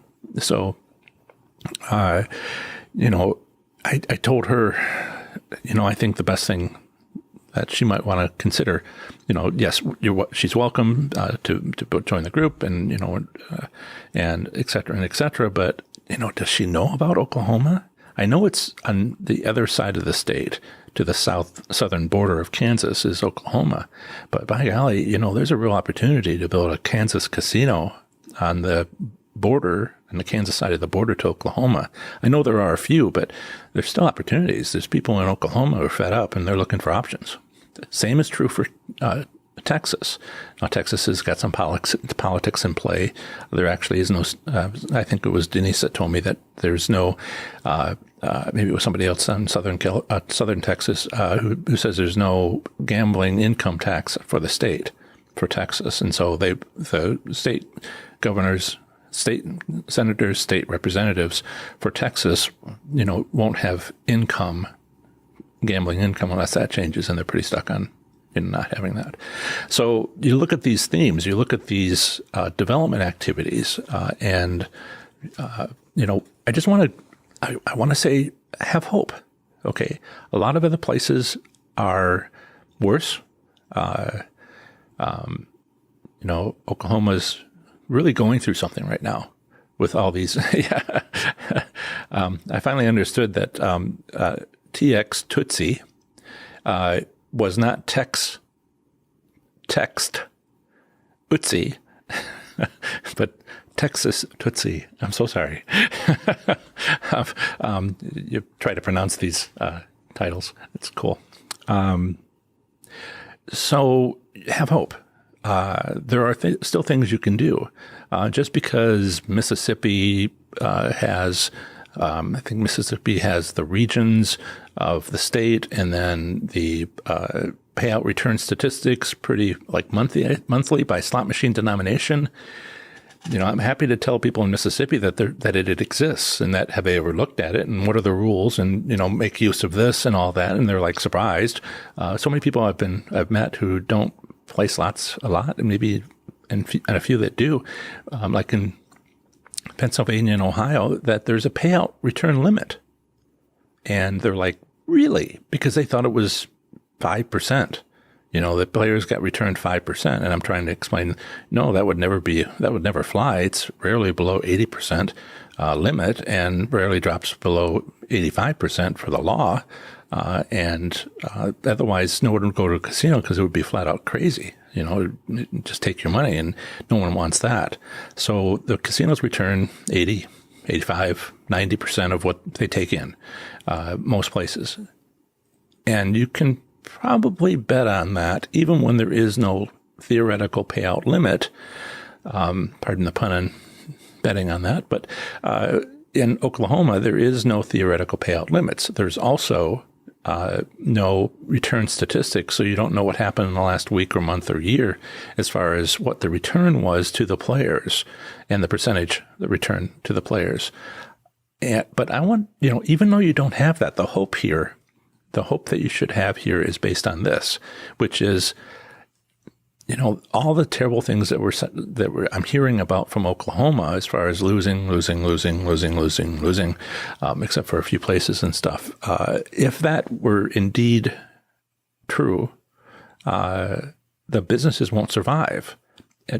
Just because the tribal casinos can reduce the payout return, doesn't mean that it's a good idea to drop it very far. A couple of points may have all they've done. They may have dropped it to 80%, 78%. I don't think so, but 78%. And suddenly the whole state's in uproar. All the slots players in the state is in uproar because, that's not a good business practice. Unhappy customers. Hundreds of them, maybe even thousands of them, all at once in all the casinos, or there's over 108 casinos in Oklahoma, largest of any state. I know some of them are kind of like a convenience store, but not many. And there's actually more than 108, and I basically didn't count convenience stores. And so you've got a lot of people playing slots in Oklahoma. And do you really want to, I won't use a word I just thought of to use for this. Do you really want to upset, shall we say, upset, 1,000 people, 2,000 people in your casino? Is that wise? Both because of the anger, but also, and all that might come from that at the casino site, but also the word of mouth that'll get around, which could take a decade to fix. And that's going to cost money. So yes, we could say that the tribal casinos are, lowering the odds to try to make a buck this quarter, this year, but it's not like they can make themselves eligible to be sold. It's a tribal casino. The tribe will always own it. It's not like a commercial casino that can make themselves attractive to a buyer and have a big payday for their investors, which is typical plan actually for commercial casinos, but not at all for tribal casinos. So they're playing with fire by upsetting that many people. So there is hope. All right. I have a money management article that does say, check the state gaming regulations. if you have anything that helps along those lines, of course you want to check. But, for the rest, those states that don't have that, Kentucky, Oklahoma, Washington, that's not really, the end of it. Grass is always greener, right? On the other side of the fence, on the other side of the state border, maybe, but maybe not. And you work with what you got. And I'm happy to share that what I know about what you have. And then we are progressing from that starting point. Excuse me. We are progressing from that starting point to, what about this? What about that? Oh, that's new. Yeah. So let me check in. It's about 25 minutes. I'm going to check in to see with comments. Feel free to comment. There's a bunch of hellos here. And Rachel, Bernardi, Washington. Yep. Steve, Wisconsin. Yep. Thanks, Rachel. TX Tootsie, Texas. Joseph, California. Lois Tilston, Tisdale. At Lois and Dave. I never know which one is which, and all the emails. These are family friends of my father, and we've met and had lunch and et cetera, and photos. Did you guys ever send me that group photo that my father took when we were having lunch? I don't know that I ever got that. I have and used the one with my father that you took. Thank you. But I don't know that you ever emailed me our photos. But yes, they're in Florida, part of the year in Ontario, the rest of the year, which makes for some interesting individual problems. There are people, I know we have Larry on as well. I think did I miss you, Larry, there at the beginning? You're like the third comment. Larry from the UK, 7 p.m., getting towards 7:30 p.m. And I'm going to sit back and let me educate you. Well, we'll educate each other. And if you are from the outside of the United States, as Larry had mentioned before, sometimes you come inside of the United States and let's say you win a big jackpot. What's the rules? How does Britain get its taxes? What does the casino need to do? Or is there any taxes? So there's a lot to figure out for people coming from, Ontario, from Canada, or further away. And how does that work as far as, what if you win money? You can spend money, but if you win money, that's the problem, because sometimes you're visiting under the, you come in through customs. I don't know how many people here have traveled internationally, but you come in through customs, or you do your taxes, and perhaps you've seen the question of, have you made any money in another country? Or are you here for business reasons or for fun when you come into a country under your customs form? Well, are you there for business reasons if you make $60,000 jackpot, as somebody mentioned before? Sure, I was having fun gambling and I won money. Well, technically you made money, so the IRS might think that you're working. That gets to be kind of, gee, how do you answer that question? And so you might regularly visit the United States and you might have a visa. And that visa may say you're only allowed this much income. And so I haven't quite worked out all those details. It's a little personal to ask people about, so how's this working for you? But maybe there's something, it's one of the things I need to look at when I do go more international, is try to understand what happens if you are from another country and you win a big jackpot. How does that work through customs? Plenty of things I don't know, honestly. Carol, New York. Okay, great. And Wise Virgin, Richard. Yes, we all know that you're going to Cherokee, North Carolina today. You're on your way. Last time we had someone who was on a bus and they arrived at their destination and they're like, well, I have to go. And we're like, go. Well, don't be here. You're in a casino, go. So, Richard, Wise Virgin, if you arrive at Cherokee, North Carolina, just let us know or not, and we will say goodbye and continue for a little bit. Denise, Texas playing Oklahoma. A lot of people do. So probably don't go very far into Oklahoma. You're probably close to the border, and those casinos are set up for people coming from Texas. That's their central focus. It's convenient to people in Texas. I get so many messages. I ask everybody when they join a club, join the slots community, what's your favorite casino? And a lot of people, the answer that I like is I don't have a favorite casino, because you go to casinos where you win. But then a lot of people come back and say, well, I don't know if necessarily a favorite casino, but then there's the one closest to me and it's not bad. So let's call that my favorite casino. And that's been true for me as well. If it's convenient, that counts for a lot. Let's see. All right. Maggie. Hi, Maggie. Jingwalk. Hi, John. Chris from Minnesota. Here again this week. Glad to have you. Anybody have particular questions before I continue on my rant? I am here for you. I had some things I wanted to say about, and I have, about Washington, Oklahoma, Kentucky, about as perhaps you didn't hear me earlier, but you're all special, right? Just like everybody else. But there are some interesting problems I'm digging into in Kentucky that I thought was, applicable everywhere. Is it going to be 5 years? Is it going to be 3 years, more or less, where you might find HHRs as an option in your state? And wouldn't that help Washington? Wouldn't that help Oklahoma to have these type of machines under these different gaming rules? In any state that already has pari-mutuel wagering, it would be a short putt to have those. Right. Chris says, thanks for posting the 2018 Minnesota. You're welcome. One of the things that I was a little hesitant about, let me finish reading this. I have a question or two in that post, and we'll get that up later. Yeah, anytime. One of the things that I haven't done much of in about the last 2 weeks was I was trying something in January, which was, I don't want spam on any of the Facebook slots communities, but I thought I would post. I didn't post even my own stuff for a month or two, and then I realized, you are asking, and so I should provide.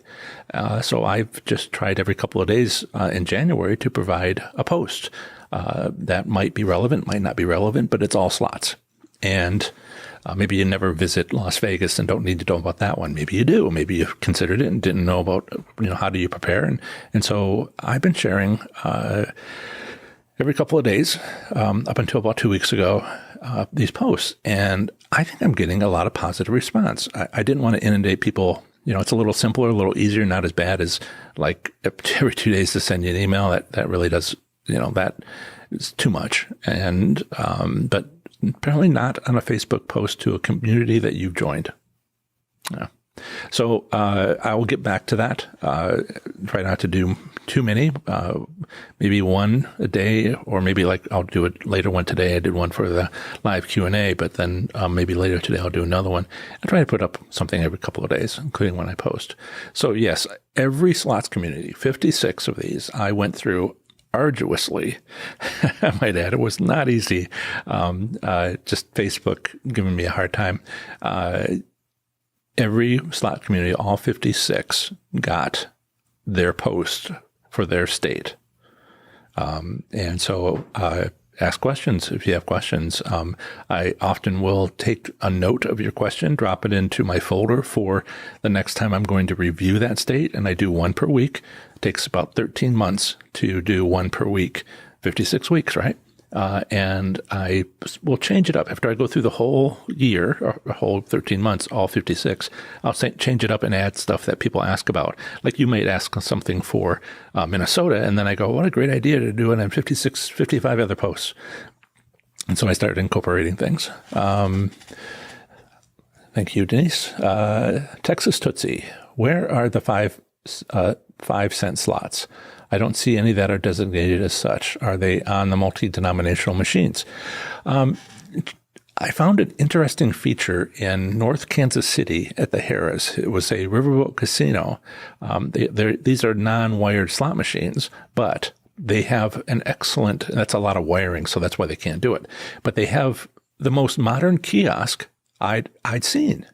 Why don't you look for the kiosk? I'd seen that they had very high payout returns on, it was a 5-cent, 5-cent slot machines. And I thought, I could find 5-cent slot machines. Was it 8? Might have been 4. I have some notes on that. Might have been 4 slot machines that were 5-cent denomination, and they had extraordinarily high payout returns. And I thought, I'm going to be in the city for this other reason. I think I'll swing by and see if I can find them. And you know what I did? And there were all 4 of them. There were roulette machines. Automatic roulette machines, and they were sitting together. They were like a cluster where people could sit and watch it in the center, just one wheel turning in the center.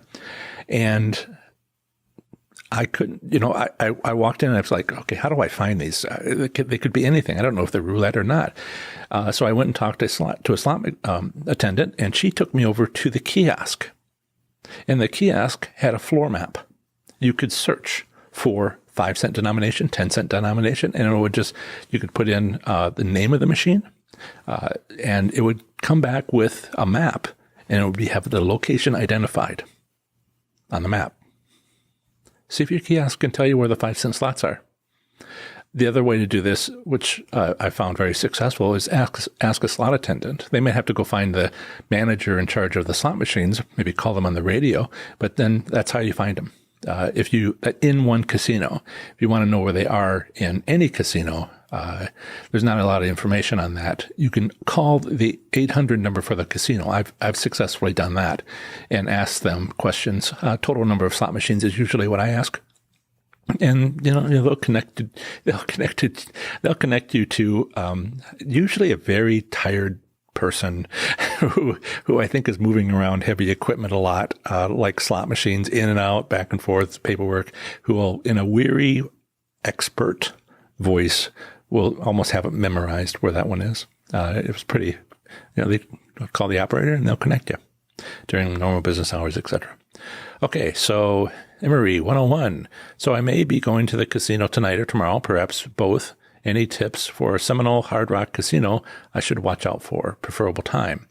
I don't know about the Seminole Hard Rock Casino, but I do know about another Seminole casino, and this is the same casino operator. So you should take a look at the article that I wrote for Seminole Casino Brighton. You can go to my website. I think there's a search feature. Let me pull it up quickly for you and just give you the keyword list. Let's see here. Oh, there it is. Seminole Brighton Casino, Florida trip report. And if you go there, I'll put the link in the chat here. But it is, just to say it out loud for, I've neglected to say hello to the people listening on the podcast at a later time. Hello, everybody who's listening later, either on YouTube or on the podcast. Welcome. Okay, so professorslots.com/Seminole-Brighton-Casino. So Seminole-Brighton-Casino. And if what I found there works at any Seminole, then that's a good one. This is the Hard Rock Tampa, right? That's a new casino, right? There was already something there, I believe. Is that the one with the big guitar? The hotel that looks like the base of the base of the guitar. If that's the case, I wonder how that would work, because it's not a new casino, right? There was a casino there, and the casino there built a bigger casino. Or was it just the hotel? These are little details that matter, because when a site builds a new casino, when there was already one there, it's basically either a renovation of the old casino or it's an entirely new casino. Either way, it costs a lot of money, and a lot of investors want to get their money back. So often, as we've discussed elsewhere in individual locations on different slots communities, et cetera, in emails, they want their money back sooner rather than later. Sometimes they're willing to wait a few months, but see if it's a decent casino and let us know in the Florida slots community. Preferable times. It's all, I wrote articles about this. I've found some casinos have the business practice of coming in, of having a big event. Like the two places I was at yesterday, it was Valentine's Day, right? And one place didn't have anything for Valentine's Day that I could spot, and another one had a big event. Dinner sold out, things up all over the place. And so what is happening at that casino? What's a big event? Sure, national holidays are one thing, but, guest at the event center, does it have an event center? Is a Major League Football game or something going on? What about right after? What's the casino planning? And I've found that some casinos, not all of them, this isn't about being lucky. This is about what the casino's doing, and you have to figure it out. Have a time early the next morning, 4 o'clock, 5 o'clock, it's almost too late, a.m., where they balance things. And I've talked about that before elsewhere. I have to consider how much I go into these things when I mentioned it before, and you can just look it up. That's an interesting thing. That's an opportunity, but you only have to do it once to find out whether or not that casino does it. Maybe twice, just to confirm. If you see people winning jackpots that early in the morning, then that casino does it. If you don't, they don't. And do it twice just to confirm that you weren't unlucky on that one day. And that's the best time to go to a casino. It's all very individualized. Okay. That's Emery. Lois, live Q&A, a good way for all states to come together in one venue. Well, yes and no. It is a way for everybody to come together, but I also have a 57th Facebook community, a group called Professor Slots Enthusiasts, which is meant for everybody to come together there. So that's constant, that's always on, and that's the other venue where it's not just an hour for once a week. Let's see. Now I have to keep on thinking about how to grow, whether that's going to be sufficient for, do I have a slots community for every state or every country? I don't know. I have to think about how to expand eventually. Maggie, a huge thank you for all the great information that you have compiled to help make slot machine gambling a better experience. You have made my research very enjoyable. Well, you're welcome, Maggie. I knew a lot of this, having figured it out, and I think my big decision was deciding to share it. I think that's, I should talk about my story more often, not about the winning and not exactly how I learned. That's what this book is. Tucked it away. That's what this book is, Learning to Win, available on Amazon. And as soon as I finish editing the audiobook, that'll be there too. But my decision to start the business was because I have massive student loans. You can see the degrees behind me on the wall behind me, right? 8 of them.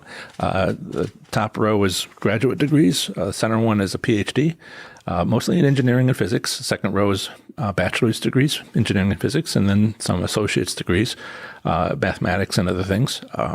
Along the bottom row, because, first degree in the family, wanted to celebrate that before I transferred to university. And, and the student loans to go with them. And those student loans are like a thorn in my side. And I thought, I've been looking for an idea, something where I can help people, because that's what I do. I like to teach and have taught. Didn't make a career out of it. I just did it a lot. And I thought this all kind of come together for me so I can do something with those student loans, because while I'll probably work until I die, I don't like the not having a choice about it. if that's my joke. So I'm taking 8 years to see if this will work, and 3 to 5 years left. Put 6 to 8 years into it, 3 to 5 years left. In 3 to 5 years, I might be an overnight success, and that's the plan. I'm glad to help. Emery, yes, I'm going to the Tampa one. The new guitar one is in the Hollywood. Thank you. Hollywood, Miami has the new guitar shaped. It's fascinating appearance. Never seen a hotel shaped like that. Seen some interesting structures in like Saudi Arabia and Dubai, but I haven't seen the guitar. Right. Well, Wise Virgin, is Valentine's weekend a good high volume play date? First off, not the weekend. And you asked this last time. It really is casino specific, right? I went to Derby City yesterday, and it didn't have a Valentine's Day celebration. But then I went to, drove over to Red Mile, several hours away, and by golly, they had a huge event. And, sold out dinner, and I was there at noon, and it was ramping up already. You could see people going around. So, outside of the major holidays, outside of the major sporting events that might be national, you need to see if your casino is doing it. And then Valentine's Day, how big could it ever possibly be? I wouldn't say it was a big weekend. I would say it was a big night. And a lot of these are big nights, like a busy Friday night. And then your opportunity is Saturday morning, but not Sunday morning. Sometimes they have something Saturday night too, which might mean that you would, go in like a big Friday night, big Saturday night, big Sunday night, and then every morning, Saturday morning, Sunday morning, Monday morning, might be opportunities, but it's really about the night before, because the casinos really do track the number of people in the casino, and a lot of their financial performance naturally comes from that. And so they make adjustments for that. So I wouldn't say that Monday morning was a good time to go to a casino, which had a big event on Valentine's Friday. Just too far away. It's all over and done by then. Thanks, Maggie. Mark, Ohio. Mark, Ohio? Is your last name Ohio? Or are you from Ohio? You are from Ohio. Have you been to Miami Valley Gaming? Yes, I have. I have lots of thoughts on it. In fact, I've got some notes to update my article. So have you seen my article? Always takes me far too long to pull these things up. But if I were to quickly try to type and talk at the same time. Nope, don't have. Well, if I spelled Miami right, I might be able to find it faster. Right. My article is called Miami Valley Gaming Racetrack Casino Review in Southwestern Ohio. And I will put the link into the notes. So this is Professor, for the people on the podcast, professorslots.com/Miami-Valley-Gaming. And this is a Racino. It's a racetrack with slot machines, no table games, in southwestern Ohio. And this is, according to state gaming statistics for Ohio, if you're interested in that sort of thing. They got a couple things going on. They've got 4 major casinos, and the rest of them are racinos, which are slot machines at racetracks. And they have return statistics, not by slot machine denomination, but by casino. And Miami Valley has been fairly consistently the highest return, with 93% payout return statistics for the month, and with a theoretical payout limit, a lower limit of 85% and no upper limit. Pennsylvania has a lower limit of 85% on a theoretical payout and is either 99.9% or 100% upper limit. So that really restricts the casinos, or can restrict the casinos, depending on the wording. But if anybody has a particular question, answer those having to do with each of these states and each of these slots communities. Everything here, except for a few things on the federal level having to do with definitions, everything is based on the state. What does the state gaming regulations say? And if it's tribal casinos, what does the tribal state compact say? If anything. And it's all over the board. You could wish for more consistency, but then you have a lot more options this way. So it's a lot of variety. State law. Interesting stuff. Richard, all hotels mostly sold out for Cherokee. Sure. These are on, Cherokee is run by Harrah's, as is the other one. What's the name of the other one? Cherokee Valley, and one's Cherokee and one's Cherokee Valley, both run by Harrah's, which is owned by Caesars, but operated by Caesars, not owned. It's owned by the tribe for both, and they're on reservations. As with most tribal casinos, almost all tribal casinos, there's very few exceptions. Some Connecticut stuff where they're trying to have a few sites off the reservation, are usually remote locations. That's kind of a fact of life. All the tribal casinos in California are remote. Now, there's so many people in California these days that, cities, Los Angeles is huge. I flew over it for like 15 minutes of landing one time.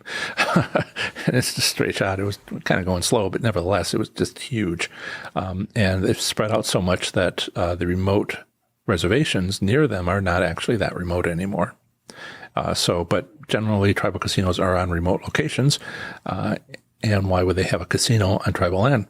So, like Orlando, 2 or 3 hours south, I think it's 3 hours south of Orlando, is Seminole Brighton Casino that I was telling you about. And, it's pretty busy. Now, Mark, you asked about Miami Valley. I provided the article. Well, that was written last year. Some of the suggestions at the end of that article were, I think I should try that next time. And I should try this next time. And you'll know what I mean. And I went back in January, was it 3 weeks ago, and tried them. And they work great. So if you were to, just to be specific here, some of the stuff that I provide for the rest of you, as I do more and more reviews, I'm trying to figure out the best way to do reviews. The last 2 that I've gone to, I didn't really write it up. I have to maybe take a video right after I leave, and something where I don't have to drive 9 hours to get home and then go, what just happened? To capture the review properly immediately after I do it. But Mark, if you go to in the front door, you go past the guard. On the left is the promotions counter, just to make sure we're entering from the right door. If you turn, you step forward like 20 steps, and you look to the right. If you look to the right, there is kind of like an avenue. All right. It's just slot machines everywhere, but there's like a wide path, and it ends in a kiosk. Ends in a carousel of 1, 2, 3, 4, 5, 6 or 8 slot machines in a circle, right? It's not a bank, it's a carousel, using terminology here. And if you're looking down that aisle, the one that's looking back at you, the slot machine where the face of it is looking back to you, there's one on this side and there's one on this side, slightly angled, all right? It's the one on that side. It's the one to the right at the end of this long hall. It can be seen by everybody. I was advised last year that there was something called the gold, and I didn't get a good description exactly which one of those 3 gold machines on that place was on that carousel was the right one. So I played all 3, and I didn't really get to the 3rd one, which is the one on the right when you walk down towards it from the entrance. I did play that at the end of January, and by golly, that is a winner. So that's what you're looking for. Now, I played it for 2 hours with $200, and I made 2,810 points at $1 per point for Miami Valley, which is a pretty good bankroll cycle. I could have stopped at one point where I had like $500, but I really was there to spend it. Again, this is what I try to do, is to see, if you get a jackpot, should you take it and leave? Or what happens if you continue to play? Because that's also useful information. Sometimes it's just luck. Sometimes it's a casino business practice. And so I'll take $200 and I'll invest it in you guys. Which, in a couple of years, I wouldn't mind having back, by the way. But maybe I need to sell something worth $200. There's stuff that I have that's $200, but I haven't really put together an online course and some other things. But I'm not trying to advertise. The book is not yet. Someday. The book here is no more than $20. I haven't decided on a price for the audiobook, but it's $15.95, $17.95, $16.95, depending if you get the ebook or the PDF on my website, or the audio, not the audiobook, but the paperback, which is what I was just holding up from Amazon, depending where you get it. But it's all under $20, and that doesn't feed the cats at all. So I'll offer something later when I put things together for that. I'm trying to do that this year. Last year, I was just trying to determine whether or not the stuff I talk about was super interesting or just was a bad idea. And it looks like it's super interesting. So this year, I'll work on stuff. Not exactly a pitch, but I would spend $200 at one of these sites and, to do a review. And if I lose it in 5 minutes, it's hard to do a review. And if I double my money, triple my money, I don't just walk out, because I'm not there to win $20 or $100. I'm there to get you to win $100 or $20. And that means I have to find out what happens if I were to continue to play. Because if it's a business practice where you can play all day, then you need to know that. And the downside is I get to play slots a lot more than I probably would if I was just going for myself. So it's all good. Right. Richard, I hope that you find a hotel when you stay at Cherokee. I think it's probably busy because it's the weekend, not because Friday was, Valentine's Day. I wouldn't be surprised at all from the activity that I get from the North Carolina slots community, that it's busy. A lot of people are, active in that group for the number of people there. What else? You asked me questions. I'll think let's see, what can I think of? I'll keep an eye on the chat, but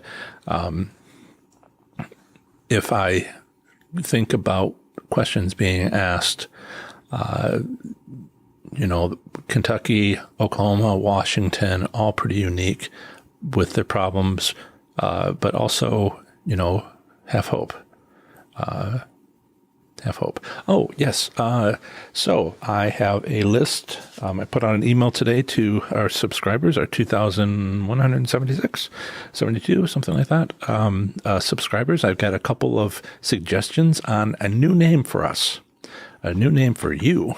I had decided on Slots Enthusiasts because I felt that was pretty descriptive, but wasn't very imaginative. How do you spell enthusiast anyway? So it has some, I have to figure out what you might like to be called. And I read some books and they said, you decide. You will come up with it without even being asked. And I thought, well, I'll prime the pump and ask. So Denise said SOS Club, Slots of Soul, something like that. Soul of Slots. MSPGA, the first of two from Wise Virgin, a little bit militant, which isn't going over with people. Making Slots, MSPGA is the acronym. PGA sounds a little bit too much like golf. That's my minor concern on that. TX Tuxie, Jan, Smart Slot Souls, which I like. I have a little bit of a problem saying that 3 times fast, maybe with practice. Not a criticism, but we're brainstorming here. There's no wrong answer. Richard also suggested Slots Army for protecting the best strategies. I should figure out what the acronym is for that and see. We have Greener Pastures, who I didn't see today, has the One-Armed Bandit Brigade. And today I got 2 more. One from Sudan, Slot Hunters. And then Jan had the Wizard Squad. Not sure what the wizard is, unless we're talking about Wizard of Oz. Pull back the curtain. Okay, so Texas Tootsie, what do you advise if you are spending the night at a casino, but it doesn't look like people are winning? Is it a busy night? If it's a busy night and nobody's winning, that's worrisome. If nobody's there, then nobody's playing. So if somebody were to play, were they to win?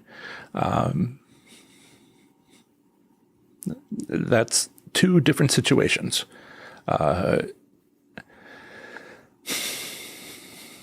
don't know that I have anything more to add. If nobody's winning and it's a busy night, you might look around and confirm that, because how do you know, right? I hide that I win. I can't hide a hand pay, but I can hide $1,000 win by just, there's something called a roll up, and it counts the credits you won, and it could go for 10 minutes if you win a lot. I don't even get one little ping out of that. I press the button so quickly that I stop it, and then I quickly make my next bet because I'm just going. Save our souls. Thank you, Denise. Again, I'm letting myself be distracted. But so if you go into a casino and it's busy and nobody's winning, just see if they're winning a little bit. Because how much do you really need to win? If there's no hand pays, that's worrisome, but maybe only if you're a high limit player, right? Because then it means no jackpots. But if you are playing a penny machine and somebody's winning $500 all the time, that's not bad. So make sure which one it is. If nobody's winning and it's quiet, would you see there's nobody playing? So no information is there. Okay. Let's see. Emery, is it worth a shot to try to play a slot machine that a person won a jackpot from? Absolutely. It's a winner. Right? People, what I like to do is play slot machines that show a win, particularly a big win. I cannot hurry over to that fast enough because there's this myth that people won on it, therefore the next person won't win. And I'm like, duh, it's quite possibly a winner. Have you ever won a jackpot on a machine? Ever won a jackpot on a machine? Like a spin on a wheel of fortune. You make one more bet, right? Because these things come back to back. That's what you want to do. So yeah, test it out like you would. I wouldn't say, I'm going to throw my money at it. I would be your usual self. Check it out. See if it's a winner. Try the 5-pull method. Win the first 5 pulls. Maybe you get something. It demonstrated being a winner. It's more information you got than the other ones where they don't show a win. Sorry, I don't mean to rant. Sunday makes exactly one week sense. So check that out, because again, this isn't about you being lucky. This is about what you want. It's about what the casino does and you taking advantage. So go back in, play through that time period. Sounds like you know about it, and see if that casino does that. In which case, that's your focus from now on. You find jackpots, yours, somebody else's, and then you go in a week later and you keep a calendar on that, and that's your go-to method, but only if that casino does it. And that's what you're checking. Okay. Save our souls, Denise. I won't forget. Green Ambassadors, you are here. Denise, people know the emojis better than I do. You had a circle earlier, and now you got a clap. Lois, great. And we are 2 minutes over. So thank you, Larry. Thank you, Lois. Thank you, Denise. And I will talk to everybody later. Have fun. Be safe. Make good choices. Bye. Good afternoon, everybody. I assume most of you are in Eastern, not Eastern time, but that it's afternoon. Welcome to the live show, live Q&A session for Professor Slots, the regularly scheduled Saturday 2 to 3 Eastern time, p.m. Eastern time. Please, say hello in the chat. And if you wouldn't mind, hi, Lois. Okay, so I am shown as live, Lois. No sound. Okay, I've got one notification that... Now, can you hear me? Do let me know. Good afternoon, Robert. No sound, Larry. Surprise, Arizona. Thank you. Well, somebody's hearing me. If I'm asking for you to say your state, then somebody's hearing me. Audio is good. Sound problems in your end. Good sound. Sorted now. Excellent. Yeah, I don't know that, we've done like a dozen of these, and it always seems like the first 30, 60 seconds is like, can you hear me? Can you hear me now? I'll have to figure out if there's a technical way to make this happen. In any case, welcome everybody. Welcome to everybody who's live. Welcome to Watch the Comments. Thank you, Dean. And I will get rid of that. Too many extraneous noises. Welcome to people who are live now. Welcome to the people on the podcast who are listening later. Welcome to the people who are watching this video later. So, Union Hunger, appreciate the several conversations today. Answered a few of your questions. So, Denise, hello. Larry, Robert, Lois, and Dave, possibly Dave typing, not that it matters. Who's typing? Russ, Steve, Dean. And, okay, so I'm glad, some people have technical issues of their own, but it looks like, Union Hunger, great name, by the way, is, got his set up. Okay. I don't think I missed anybody there. Now, I always do like to say hello to the regulars. Let's talk about what we are going to talk about today. So last time I got some feedback from several people that it went a little smoother without my allowing myself to be constantly interrupted, even interrupting my interruptions by watching the chat too closely. So we'll come back to chat. For those of you who've just joined, please tell us, me and the fellow people on the chat, which state are you in? That would be a great thing to share because slots are related to which state you are located in. So it's all very state specific. And that kind of gets into the topic that I wanted to talk about today. It's a bit of an extension last time. I'm getting more and more videos prepared, which are very focused on a particular topic, but I want to use some of these first part of our Q&A sessions. I've done this, but I want to do a little bit more of it going forward, is kind of talk about general themes to sort of help people get their mind around some of the ideas that I express. And that's really what's going on. For the longest time, until, you know some of this, but I'm trying to put it together properly for you now. After 2012, we started seeing these casino business practices. In 2004, I won, 12, 13 hand pays on a non-high limit machine in 6 days. That was odd. That was statistically unlikely if it was only luck. I mean, it was far and away from anything that can happen. I mean, sure, you can be struck by lightning 7 times in a row from your house to your car, but it just doesn't happen. And then, I won for 6 days, and then the 7th day, I put my $500 back into the machine as usual, and it was gone in 10 minutes. Instead of, walking out with as much money as I could carry, more or less, in my pockets without, sticking out after 4 hours. So it was so odd that, I graduated in 2005, graduated, went off to a state that had very little in the way of slots, certainly not, there wasn't a way to win like I had been in that week. So I basically spent 10 years just thinking about, how is that possible? Why is that possible? And I came to the conclusion there's casino business practices. That was one of them. What others might there be? And then in 2012, I came to Ohio and lots of casinos. And so I got back to it using some of my thoughts for those 10 years. If you've read my book, this is kind of how I start the introduction for my book, which is over my shoulder. You can sort of, let's see, this side. And I'm not always trying to sell. I try to do it every 5th video or whatever. But when I come to Ohio, 2012, that's when Modern Casino, just being finished built, opened in March. It's 2013. Yes. So a year after I got here,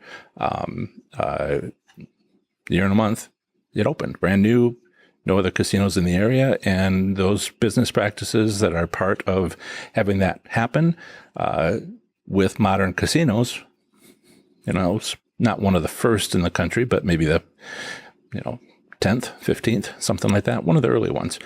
That taught me a lot. And I started writing this down. And once I won the car, I wrote the book, and I was like, hey, I got to turn this into a business to help pay my student loans, because, wow, I have a lot of student loans because I have a lot of degrees, even though I worked my way through college. And so I wanted to sort of explain the before and the after, because some people aren't quite aware of that. It's becoming a little more obvious.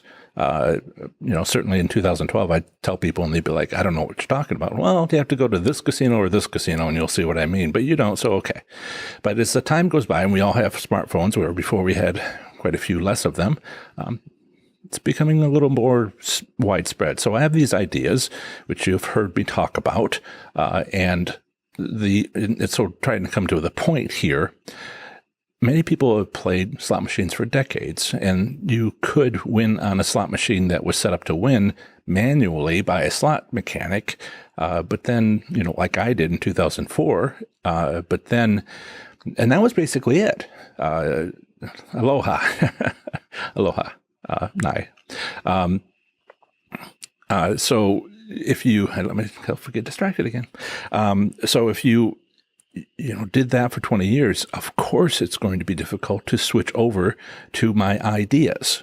And my ideas, and which you hopefully are aware of a little bit, are that there's these casino business practices. Before there was one, now with the new central computer servers at casinos, modern casinos, there's many. And some casinos, and I think I've mentioned this enough times for you to know, the 8 different techniques, winning strategies that I have don't work at every casino, because it's based on casino business practices. I've found 7, 8 common business practices. And so you need to check your casino for whether or not those particular business practices exist. If you find that it exists, this is not on you. This is based on the casino. It's not about you being more lucky or not more lucky. It's based on what the casino is doing, and you need to check to see what they're doing. If you find one of these 7, 8 different winning strategies, then the article explains, my articles explain, this is what you do to take advantage of that. And if they don't have a business practice, either the casino business practice that you can take advantage of, any one that I've recognized, and there might be a few more out there, but I think I've captured a lot of the main ones. New stuff can come out though over time. If you haven't found it, you're kind of out of luck. It could be that the casino wants to do it, but can't because of the particular gaming regulations in the state. There's a bit of that with the tribal state compacts in Oklahoma, the tribal lottery system. They have 2 lottery systems in Washington. One is just for VLTs based on scratch tickets in Washington. A tribal lottery system. So they're controlled remotely, and the casino just doesn't have access to changing the odds. So on those, you can just fall back onto. I'm kind of giving an overview here.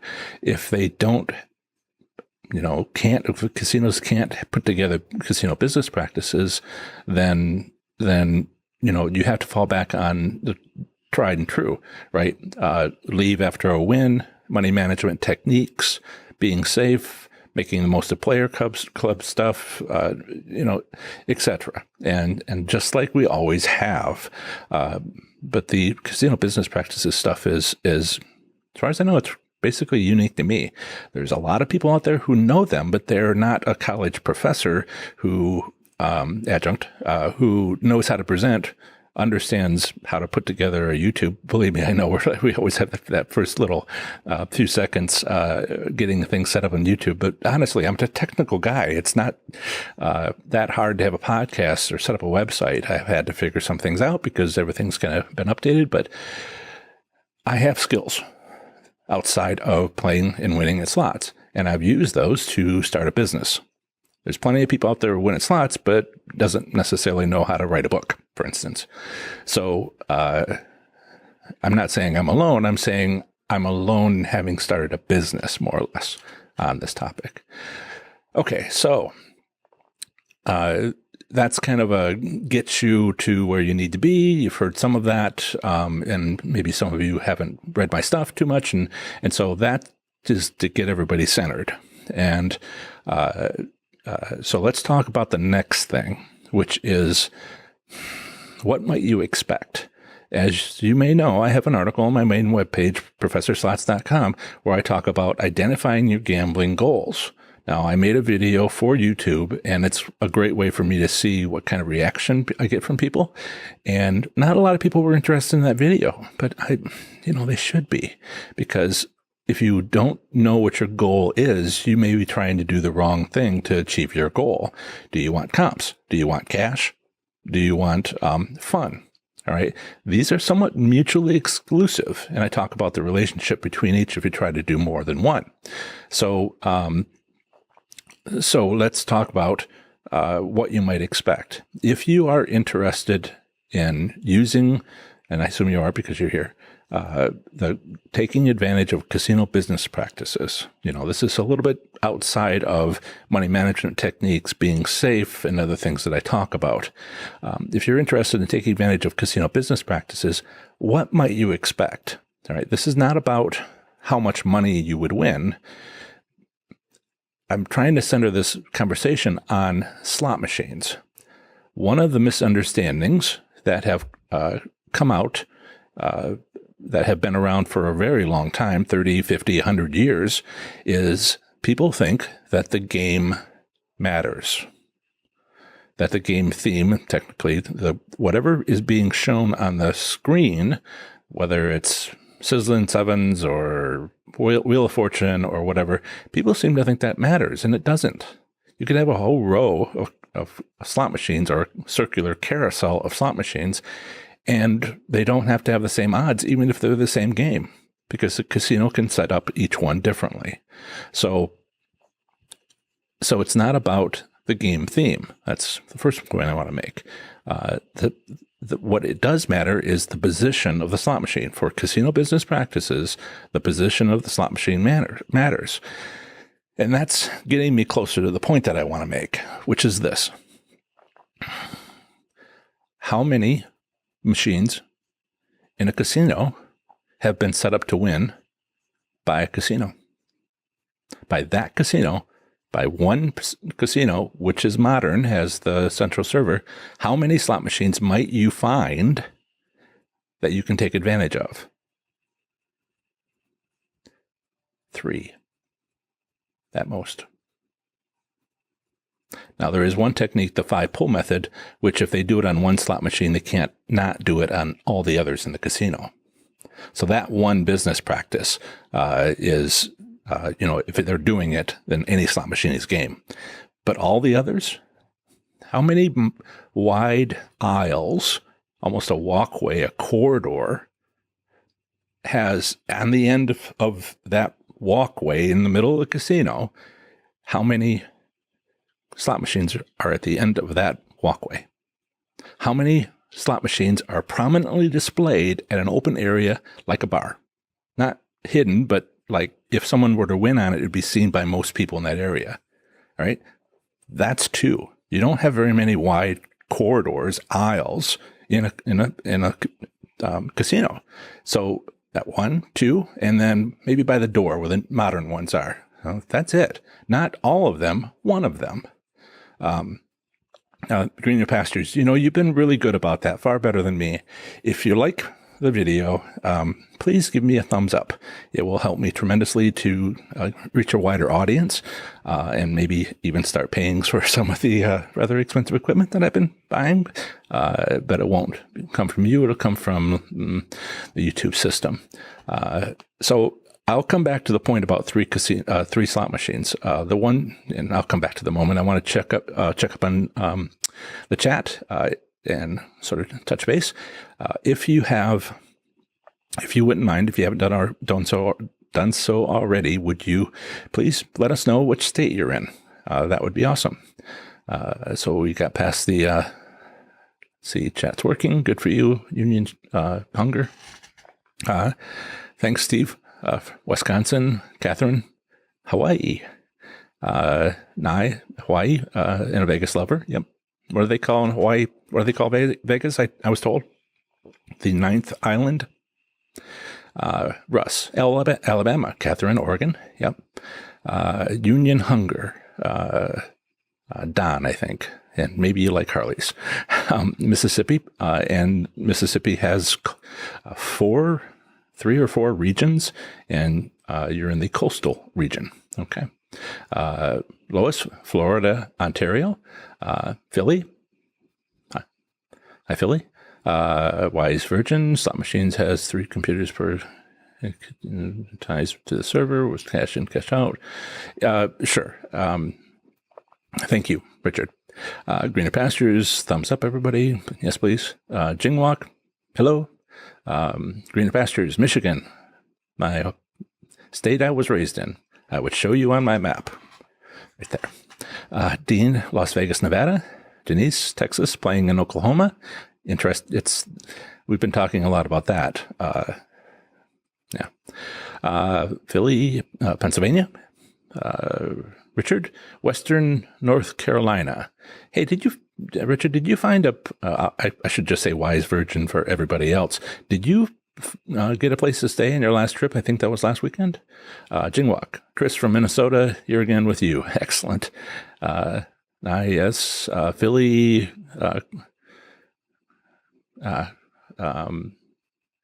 yeah, I was like, WHA, what? Philly is West Virginia. Hey, Doug, welcome. So caught up on chat, I think. So 2 or 3 slot machines in the casino, except for the one business practice where they set up all slot machines to offer a taste. That's, and I should say 0 to 3. 0 to 3 is, it is possible to find a casino which for it's not what the casino wants, but the state regulations are pretty serious matters for gaming. And, sometimes the casinos just cannot do the things that would be a casino business practice that you could break, that you could take advantage of. So there is the possibility of there is no way. I was talking to someone today who is in Nebraska, and, Nebraska state gaming regulations, no gambling is allowed. No gambling is allowed. Says so right there in the state regs. But poker's not gambling, they say. And neither is video poker, and neither is Keno or bingo, and there's a long list. And any other state would say, but that's gambling. And Nebraska says not in terms of our state definition of gambling, it is not, which is just fascinating. But because they don't have gaming regulations, because there technically is no gaming, interesting logic, that we all have to live with, or at least people who want to gamble in Nebraska. So they have these gaming centers. And I was trying to figure out a way to help these individuals this morning to explain to them how to win. Without the gaming regulations, then we don't know how to take advantage of them with payout return statistics, theoretical payouts. So that's kind of not there, which is true, as we mentioned last week, which is true for a lot of states. It'd be nice to have that, but a lot of people don't. So, let's keep working here. And so, without the state gaming regulations saying limits, that's off the list. And part of my ideas for monetization to sell more than just a consultation at professorslots.com/consult would be to put together like a video course. And one of the things I would talk about is in that I've been thinking is going over, having an analysis more than just my article on every state, an analysis of this is step by step what you do, short, sweet, not really a lot of thinking involved, just work. Right, to try this, try that, and I would put in tips that I've accumulated for that state and put that project together. Now that state together and sell it, and that's going to be a year out. 56 states and territories in one federal district, so it's going to take a little while. But I'm here for the long run, so that's something I'm thinking would do if I can get interest. So In Nebraska, it's not as, there's a few things. One thing I noticed, and I haven't really mentioned too much, is, we're talking here about 0 to 3 slot machines are winners. Maybe not 24 hours a day, 7 days a week, but they're winners. And it may not be much. You may just be collecting tastes, but if you're interested in stretching your dollar, sometimes this is what you're limited to. If it's a new casino that's just open and there's none around, and they do exist, for the first 2 years, it's just, you got to, collect the money. It's just huge. And some people wait too long, and the third year it drops down. You can go to professorslots.com/ABC27 to hear all about one of these casinos, Penn National, in Harrisburg, Pennsylvania, and understand that this is what happens. So I wouldn't want people to not go to a casino if it just opened. That's, a lot going on at those, but the rest of the time you need to sort of collect the cash on a few machines. And I just wanted to make sure everybody understood that that's success. That's what success looks like. The consequences of this, and I know this personally, I would spend 3-4 hours, 3-4 times a week, each time 3 hours, 3 to 4 hours at the casino, my local one, after it first opened, within the first 2 years. 1.5 years before the odds really dropped because they wanted to start getting the money back. I would play one of 2 slot machines because and this is something I was talking about with Don, with union hunger. So I would do all the things I've talked about. And I wanted to let you know what happened, which was I found 2 machines. Wasn't 1, wasn't 3, wasn't 0. It was 2 machines. And those are the ones that I played. 4 hours, 3 to 4 hours a night, 3 to 4 days a week for a year and a half. Can you say boring? Except when, that $14,000 jackpot hit and that $27,000 jackpot hit, that was exciting for about 20 minutes. So, it can be quite boring. Now, I was in the high limit room. My goal was to make money. I wanted to see how much, if I was going to make money, I wanted to see what the maximum would be.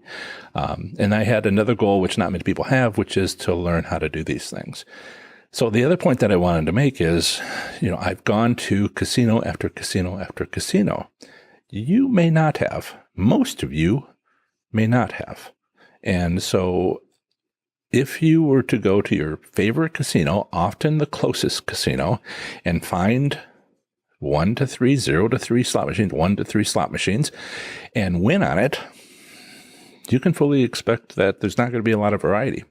That you're done. That's success. Until that casino is sold, you won't have to find another slot machine. Until that casino decides to make a big change, usually being sold, you don't have to do much. You go to your machine and play it. Maybe, optimize a little bit, find the right time, remember when to go, remember when not to go. If it stops winning, paying out at 6 o'clock and you've been playing until 6:30, you trim the time a little bit and you just sort of optimize. And that could end up being a lot. That's kind of it. And then you just ride it for a while. The problem with that is there's a certain skill to finding those slot machines. It's a certain skill to walk the casino, find the boulevards, check out the bar, and figure out which of only a few slot machines might be the one that's set up to win occasionally. Doing that work is a skill, and it may be 2 or 3 or 5 years between times when you figure that out. Because in the meantime, you just play the ones you figured out. Now I go to many, many casinos. Well, many. I'm hoping to go to many, many once. And I've gotten better at walking in and going, wow, Anybody else seeing that slot machine? It's just like glaring at me. It's like really obvious that it's the floor plan at a casino is planned out to perfection. And they know the casino is very good at saying, well, they do the analysis, right? These are not just set down anywhere. These are set down where the casino wants them. And so they're all prepared to do this at casinos that are modern, and most of them are. So at this point, many of them, except the riverboat casinos, because they can't put the wires in because it's not a floor, it's a hull. Okay, so I'm practiced at this casino and this casino and this casino and this casino, and I hope that I can explain how to do that while I still know how to do that. Because my concern that I have is I went to Kentucky, right, last weekend, a little more than last weekend, Friday, Valentine's Day. And I just automatically went to the winning slot machines because I've thought about so much. I'm just like, oh, there it is. Oh, that's the other one. All right. And, I did, when I first got there, the slot attendant was like, oh, somebody won a big jackpot on this one. So I played it. It was their high limit. It was like $1 machine, 5 credits or something like that. And, I spent nearly $100, like $75 of my $200 bankroll. And, had a $10 win at $75. And I was like, I knew this wasn't the one, based on my theories, but, one of my theories is if you find a slot machine that people say people won on, it was winning once. Maybe it was luck. Maybe it was deliberate, more or less. Maybe a casino business practice. I should play it. Well, I think my instincts are getting pretty good. So that's one of the things I wanted to talk about today, to give you a quick hit, as it were, a taste about, immediate result is you are looking for slot machines that have been set up to win. And one of the things that I got reminded of by the individuals in Nebraska, I don't know if they're here, this morning was, when I talked to them this morning, go to your website for your favorite casino or the casino that you want to gamble at and see if they have a jackpot page. See if they have pictures of winners who've agreed to have their photo taken sitting in front of the slot machine that they won on. Because guess what? That's a winning slot machine, at least for them. Maybe it was a lightning strike and just, luck. But maybe that's the machine that the casino set up to win.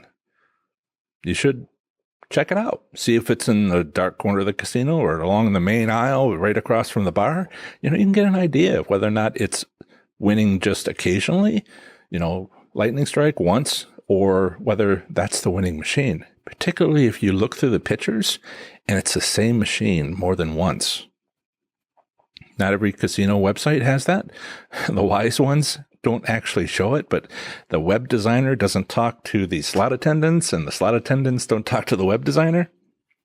So, if more people knew if the more of the left hand knew what the right hand was doing, and I have seen this where the left hand talks to the right hand and goes, "You're showing all this on the website? No. We'll put the person in front of a wall so people don't know what slot machine they won at." This is a way to win.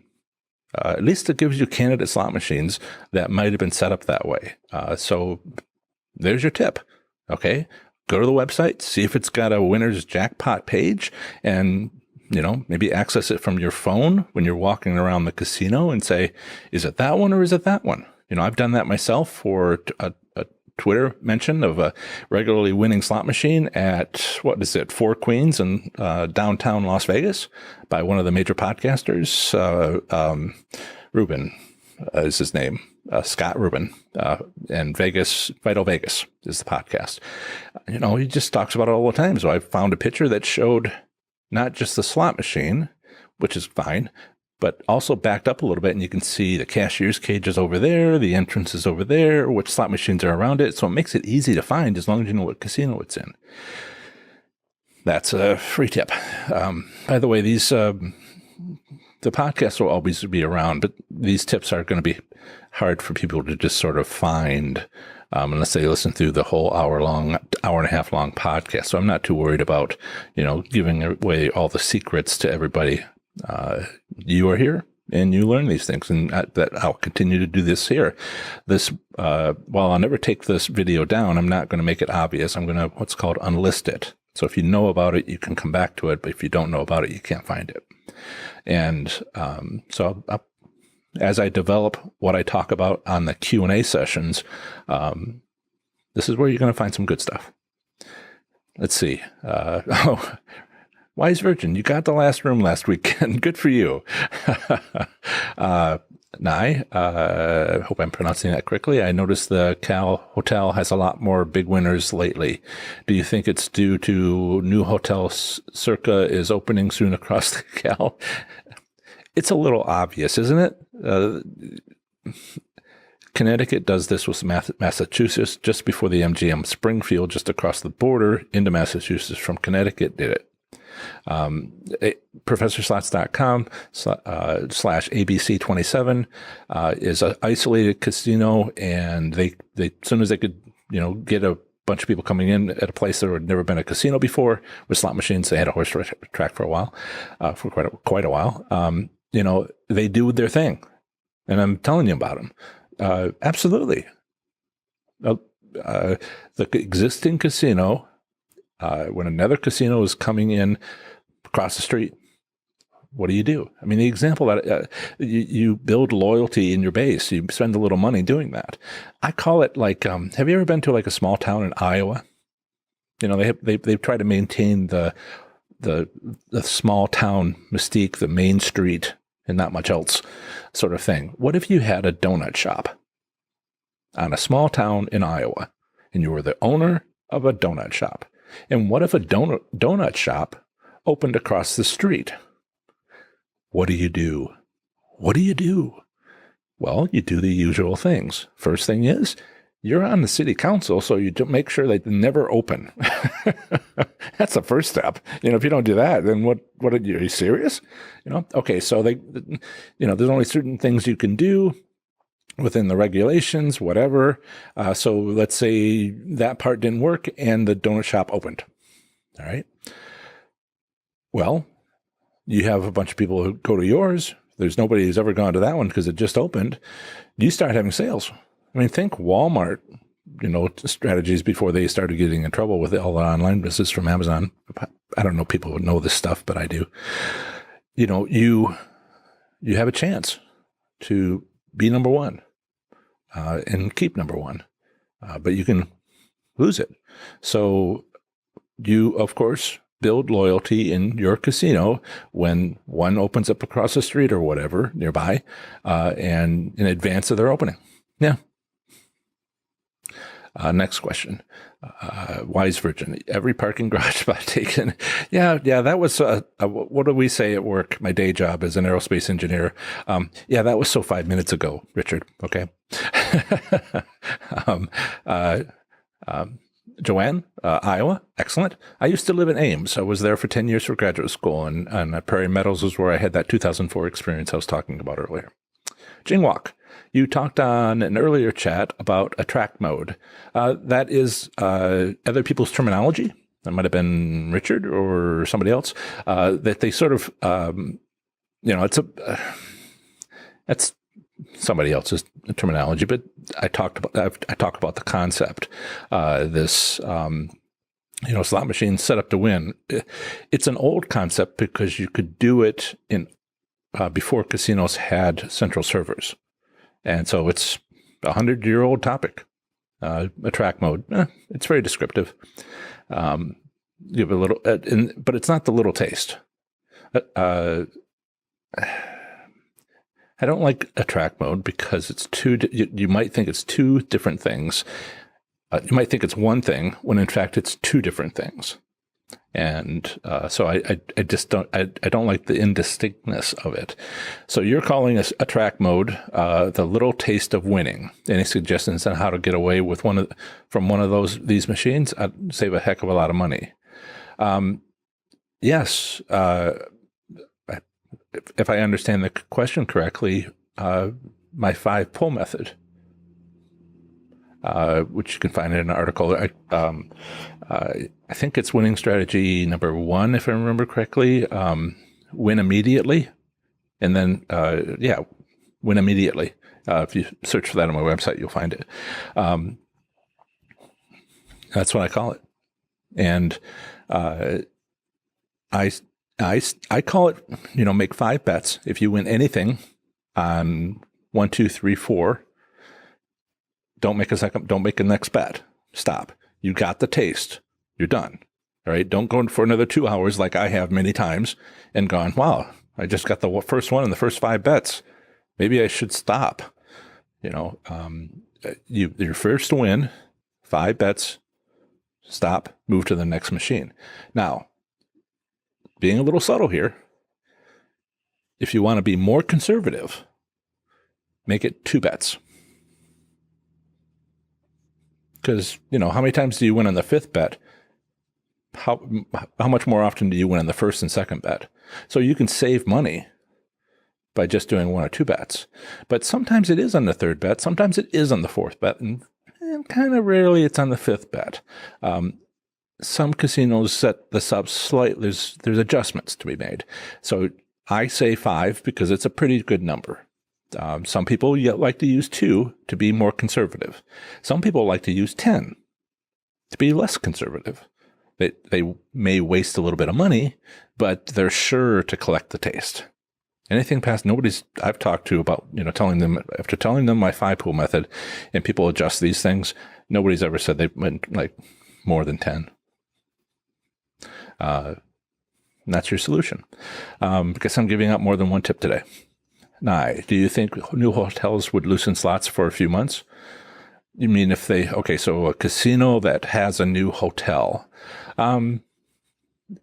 No, the opposite. It costs money to put that hotel up. All right. They need to pay for it. So they wouldn't loosen slots. What they might do is offer free hotel rooms more than they ever will again, so that people get used to staying at the hotel. Right? New casino, loosen slots. New hotel, free rooms. See how it works? Robert, new casino open Wednesday. I don't mean to give away too much here. I'm going to have to make sure I turn this video off within like a few weeks. The whole new casino thing, if you're lucky enough to have a new casino, particularly a new casino without any others nearby, that's the secret. That's the number one secret. Not everybody has that, and they want to know more for other places. Like Iowa has one casino within an hour's drive of every Iowa resident. So it's what's called a saturated market. And it may be that every state in the United States will get like that. Of course, not every state allows casinos, so that'll have to happen. But some days, but not in my lifetime, are we going to get that far. So as new casinos open, remember, you win in the first year, particularly if there's none in the area. You win a lot the first year. You win nearly as much the second year. The 3rd year, they turn the screws and they make you go into bankruptcy if you can't stop. Because you're like, well, I was lucky for 2 years. You weren't lucky. You're lucky that a new casino opened. You weren't lucky to win. I mean, there's a little bit of luck involved, but you were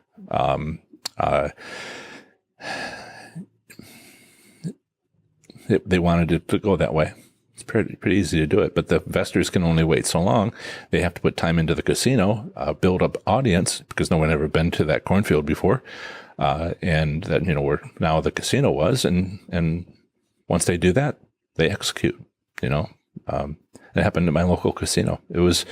I tell people the best thing you can do. The second best thing you can do is go to a new casino. The best thing you can do is stop going to the new casino when it's no longer new. It's more important than more important than the new casino opening. Just protect yourself. Yeah.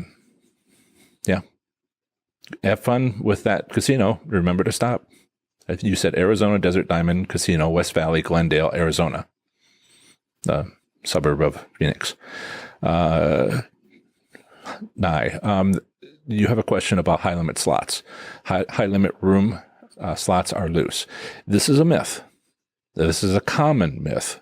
I have reviewed every state gaming regulations 2 or 3 times. I'm on my 3rd time through. I'm up to like Maryland, about halfway through, 3rd time. And some states offer the return statistics for slot machine denominations. 5 states offer return statistics, the payout return that actually happened based on slot machine denomination. Nevada, Mississippi, North Dakota. I wrote an article on it, payout returns, so the article about payout returns. 7 financial advantages of payout returns. I'm not going to type it up. You can Google better than I probably. Half the time, I called $5 or more a high limit. Some people might be like $1 if it's 5 bets, but I made a cut. I said $5 denomination or more is high limit, and half of the places that provide the data from the casino to the state, which is made publicly available by slot machine denomination for their state, half of them had better odds on high limit. Half of them had better odds on low limit. And it's a common myth that all high limits are better. No, I think the misunderstanding there that people have is that most wins in a high limit room result in a W2G. So you win $800 15 times on a low limit. That's decent. And if you immediately stop the roll up by pressing the next button to cancel all that ringing sounds that indicate a win, who would ever know? Who would ever know sitting next to you that you just won? I do that all the time so that I don't get the attention. Okay. Wise Virgin, Bristol, Virginia, Kingsport, Tennessee, Johnson City, Tennessee, Tri-Cities, Eastern Tennessee, working on opening a Hard Rock casino in 2022. Tennessee doesn't allow casinos.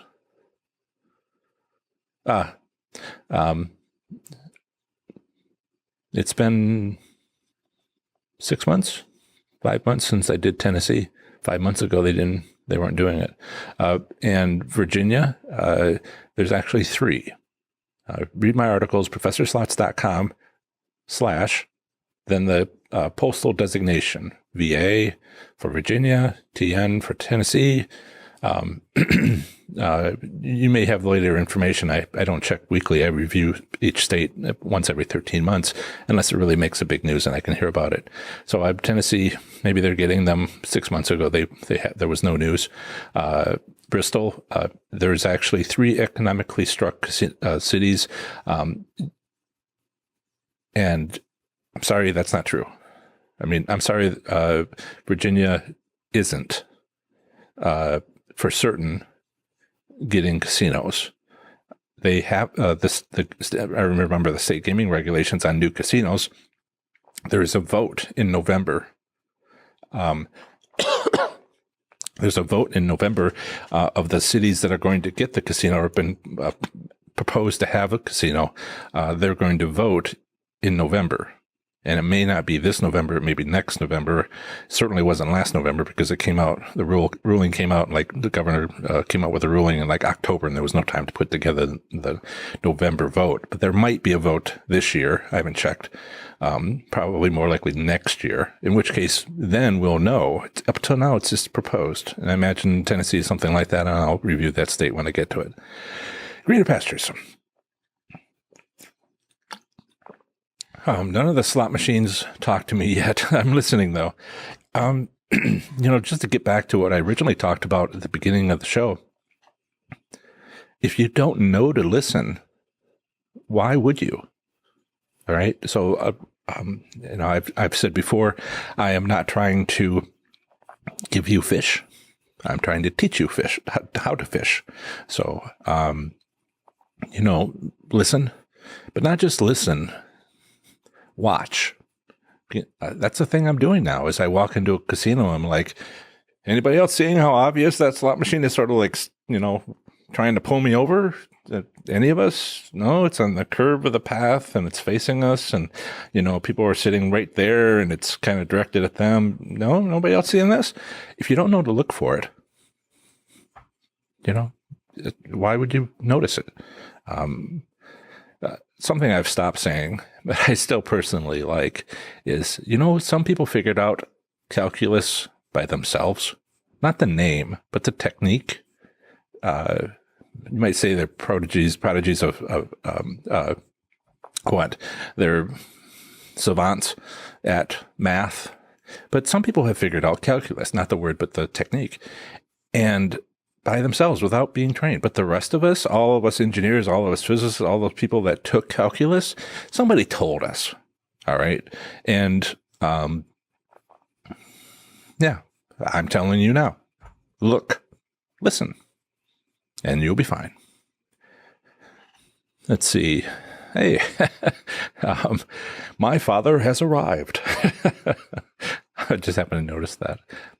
Hi, Dad. Okay. Lois. Yep. Yes, I know when his birthday is.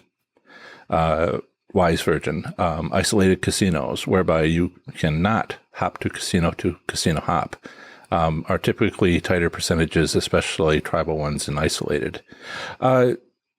Except when it first opens. And that doesn't mean that they don't have business practices you can't take advantage of. All these things that we're discussing, I have to believe is very confusing. This is why I just can't tell you and then you're fine.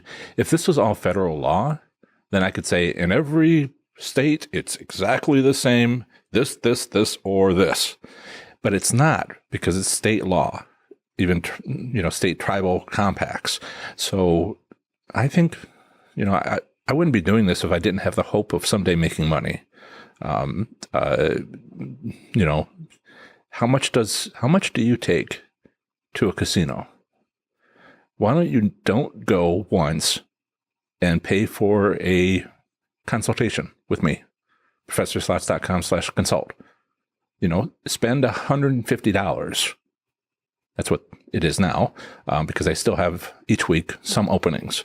Once those openings get filled, I will raise the price so that a few of them don't get filled, and I'll do that for the next few years. At the moment, it's $150. Would not surprise me if it went to $750 in a year.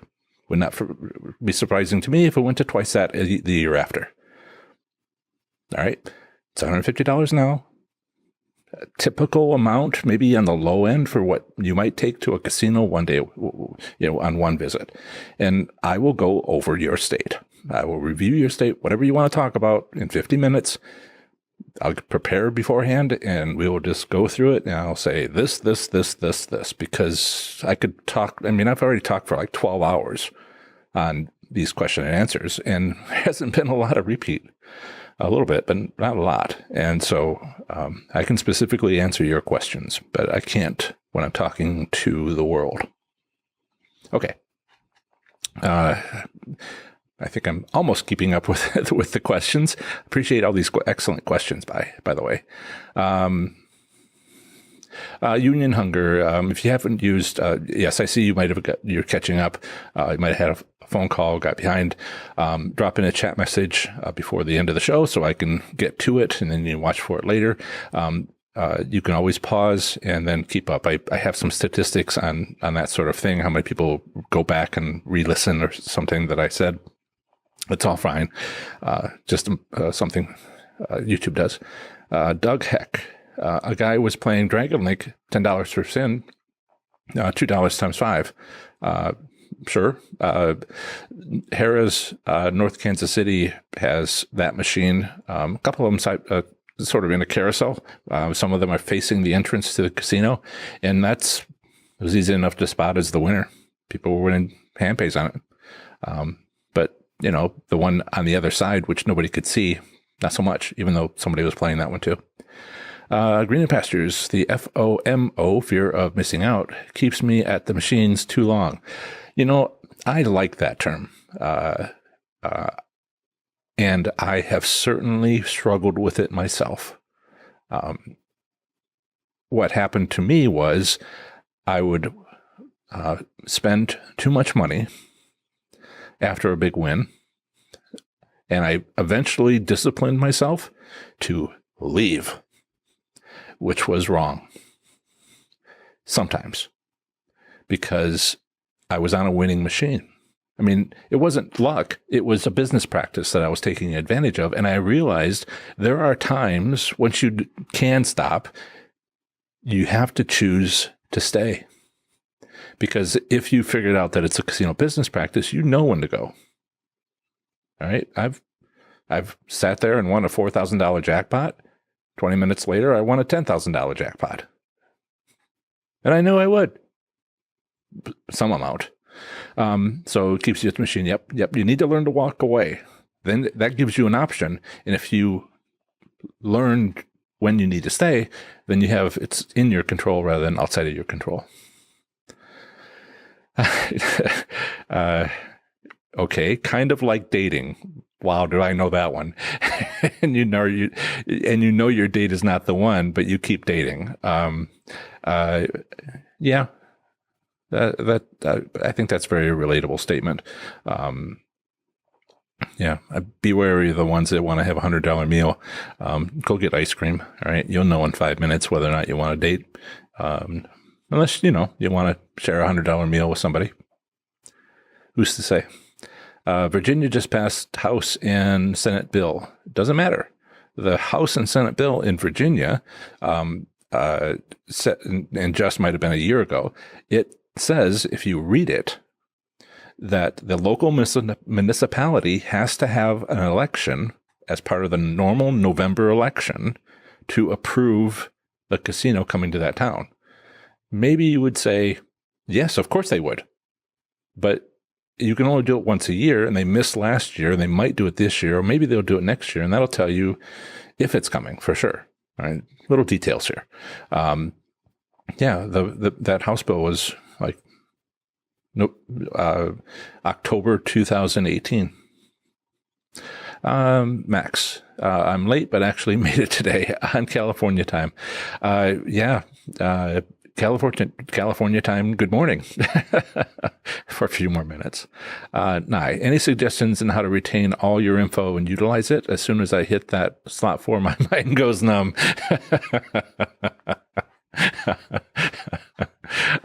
Hey, man, I'm distracted by chat messages when I'm trying to make a point. Focus. First, what do they say? First step to knowing that you have a problem is knowing that you have a problem. Serious suggestions are, you have to work on it. And one of the things that I found, thinking about having a business, thinking about, I've talked to you guys about, is this a business or is this a movement? Should I start thinking in terms of voting blocks within a state to make necessary changes to state gaming regulations now that I'm talking about state gaming regulations so people understand that, we could have this different. We could have updated tribal compacts. We could make pressure. We can do all this. We're too small, but someday maybe we should consider that this isn't a business. Maybe this is a not-for-profit. So state by state, So one of the things the point I'm trying to make here is that I am using logic. I have several questions about using logic to explain slot machines. One is, does anybody care? We're still using logic in the United States? Seriously?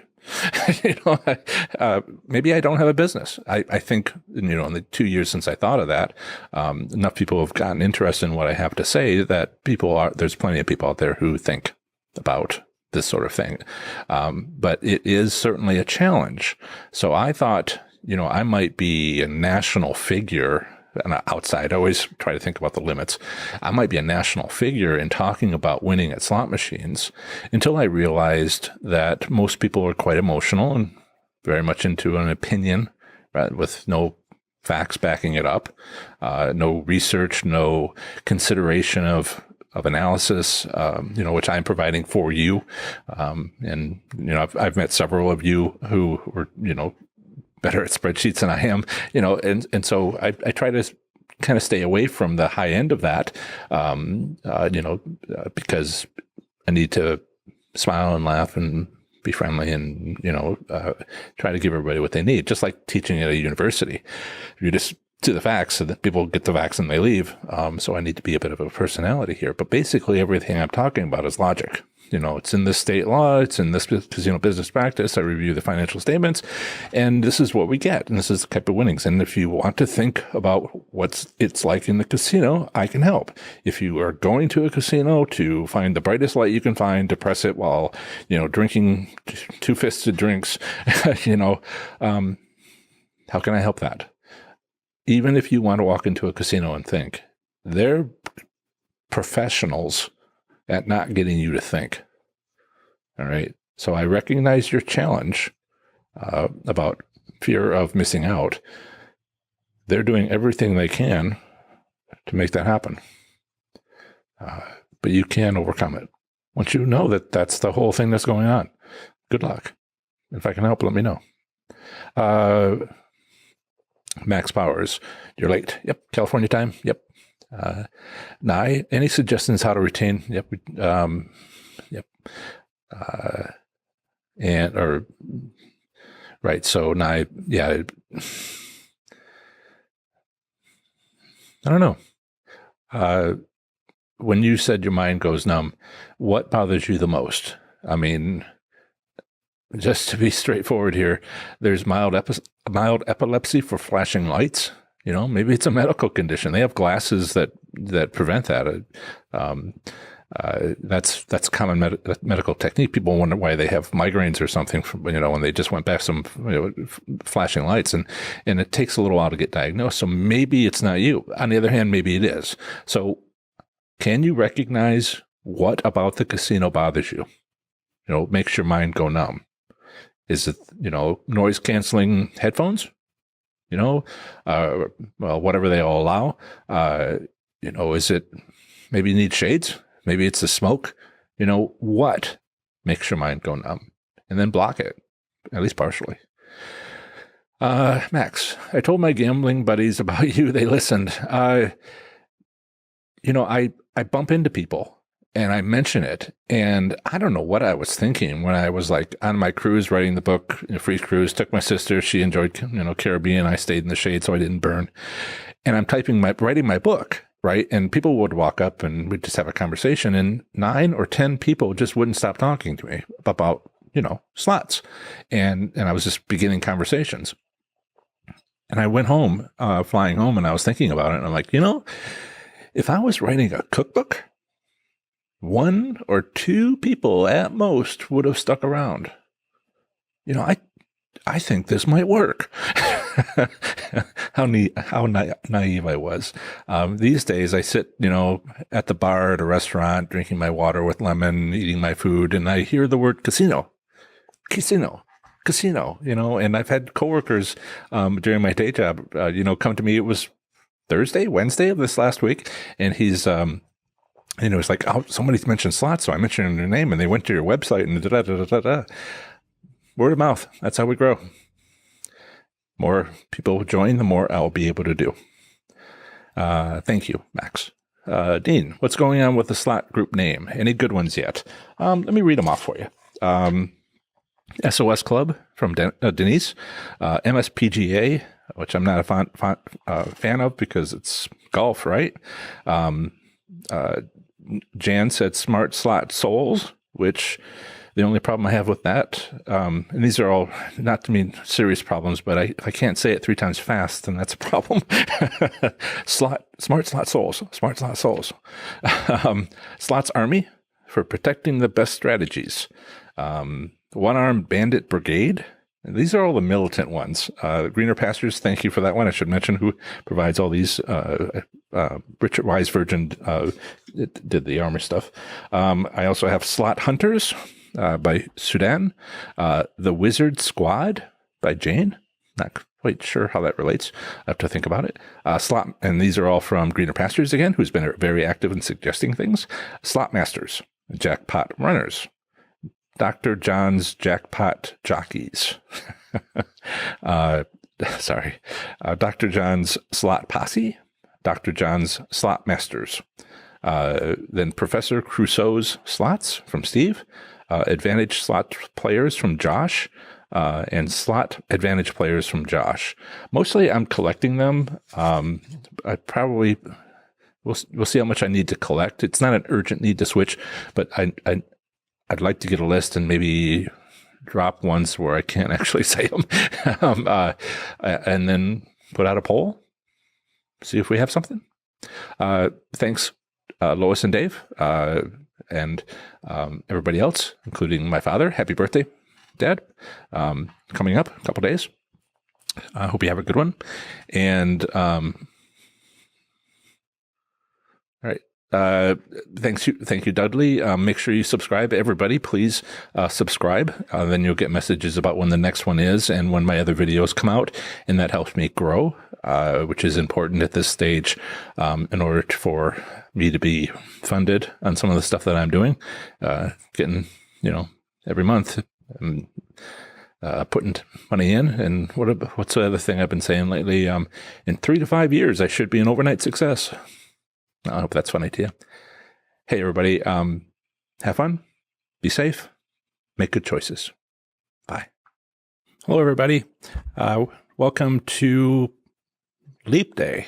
I guess I should wish my uncle a happy birthday on Leap Day. He ages 1/4 of the rate of everybody else that I know. Right. So hello to those of you who are on the live chat. Hello to you if you're listening from the podcast episode. Feel free to join us here on Saturdays at 2 p.m. Eastern time on my YouTube channel, which you can reach by going to professorslots.com/live. That'll take you directly to YouTube. And if you're, one of the topics that I haven't covered has been kind of popular in the news lately. Well, before I get to that, hi, Joe, Jan, Steve. Larry won't make it today. He had an obligation, Larry from the UK, and I think one other person let me know that they wouldn't be here. Hey, Chris. Chris, I may call you Jingwok on occasion. Gotta remember everybody's names. Hey, Dean. Hey, so Dean posted on the Nevada slots community a YouTube video by, who was it? His name is Steve something. I hadn't seen him before. He doesn't usually do this sort of topic. Steve Leto, and he's got 85,000 views on this video. It came out 3 days ago, and he's got something like, 125,000 subscribers. So I posted a comment. He had this presentation that he gave, about 9-minute video, and I'll actually grab that right now for you. So if you're on the podcast, I will put it in the show notes. And if you are watching this later, I will put it in the notes for this down below. In any case, here that is. And he seems like a professional guy. Like I said, I hadn't been on seen his channel before, and he doesn't usually cover slots. Leto's Law. He just looks at some of the interesting things that are going on out there. And he keyed off of this 8.5 million? That doesn't seem like the right number. There was someone had a jackpot in New York City, and that's right, $43 million. $42,949,672.76. But it was a malfunction, and I didn't think much of it. I took a brief look at it, but people seem to be interested. So I want to talk about this not quite $43 million slot machine jackpot which took place in the state of New York, in Queens at, was it World Resort? Again, this is Resorts World, New York City, in Queens, Jamaica, Queens. And Katrina, the basic story goes, Katrina was playing a Sphinx Wild, and I think her bet was like $1.50, and the machine shut down. But before it shut down, there was a display that showed that she'd won almost $43 million. And she did a selfie. So she has that as evidence. And then the casino did not pay. So, sorry, Chris, you're distracting me, man. I'll come back to your comment in a moment. Right. So, Katrina was asked to taken aside. People were crowding around, and she was taken aside and said, "Okay, we have to figure this out," by casino employees. And they said, "Come back tomorrow." And so she went back the next day, and they said it was a malfunction. You don't get it. Trying to ignore you people in chat. Please say hello. If you're in chat, please say hello. I'll come back to this in a few moments. Also, let us know which state you're in if you haven't done so already. In any case, this was this New York City malfunction of a slot machine for almost $43 million. Didn't seem like a big deal to me. I hadn't really looked into it. My initial thought was, well, $43 million, that's a wide area progressive. There's no other way you can do a wide area progressive. I don't know that there's actually too many that go that high. Sure, I've heard of like 8 million, but 43 million, it seems, well, must have been megabucks, right? That's the ones that I know that go as high as they go, wide area progressive slot machines.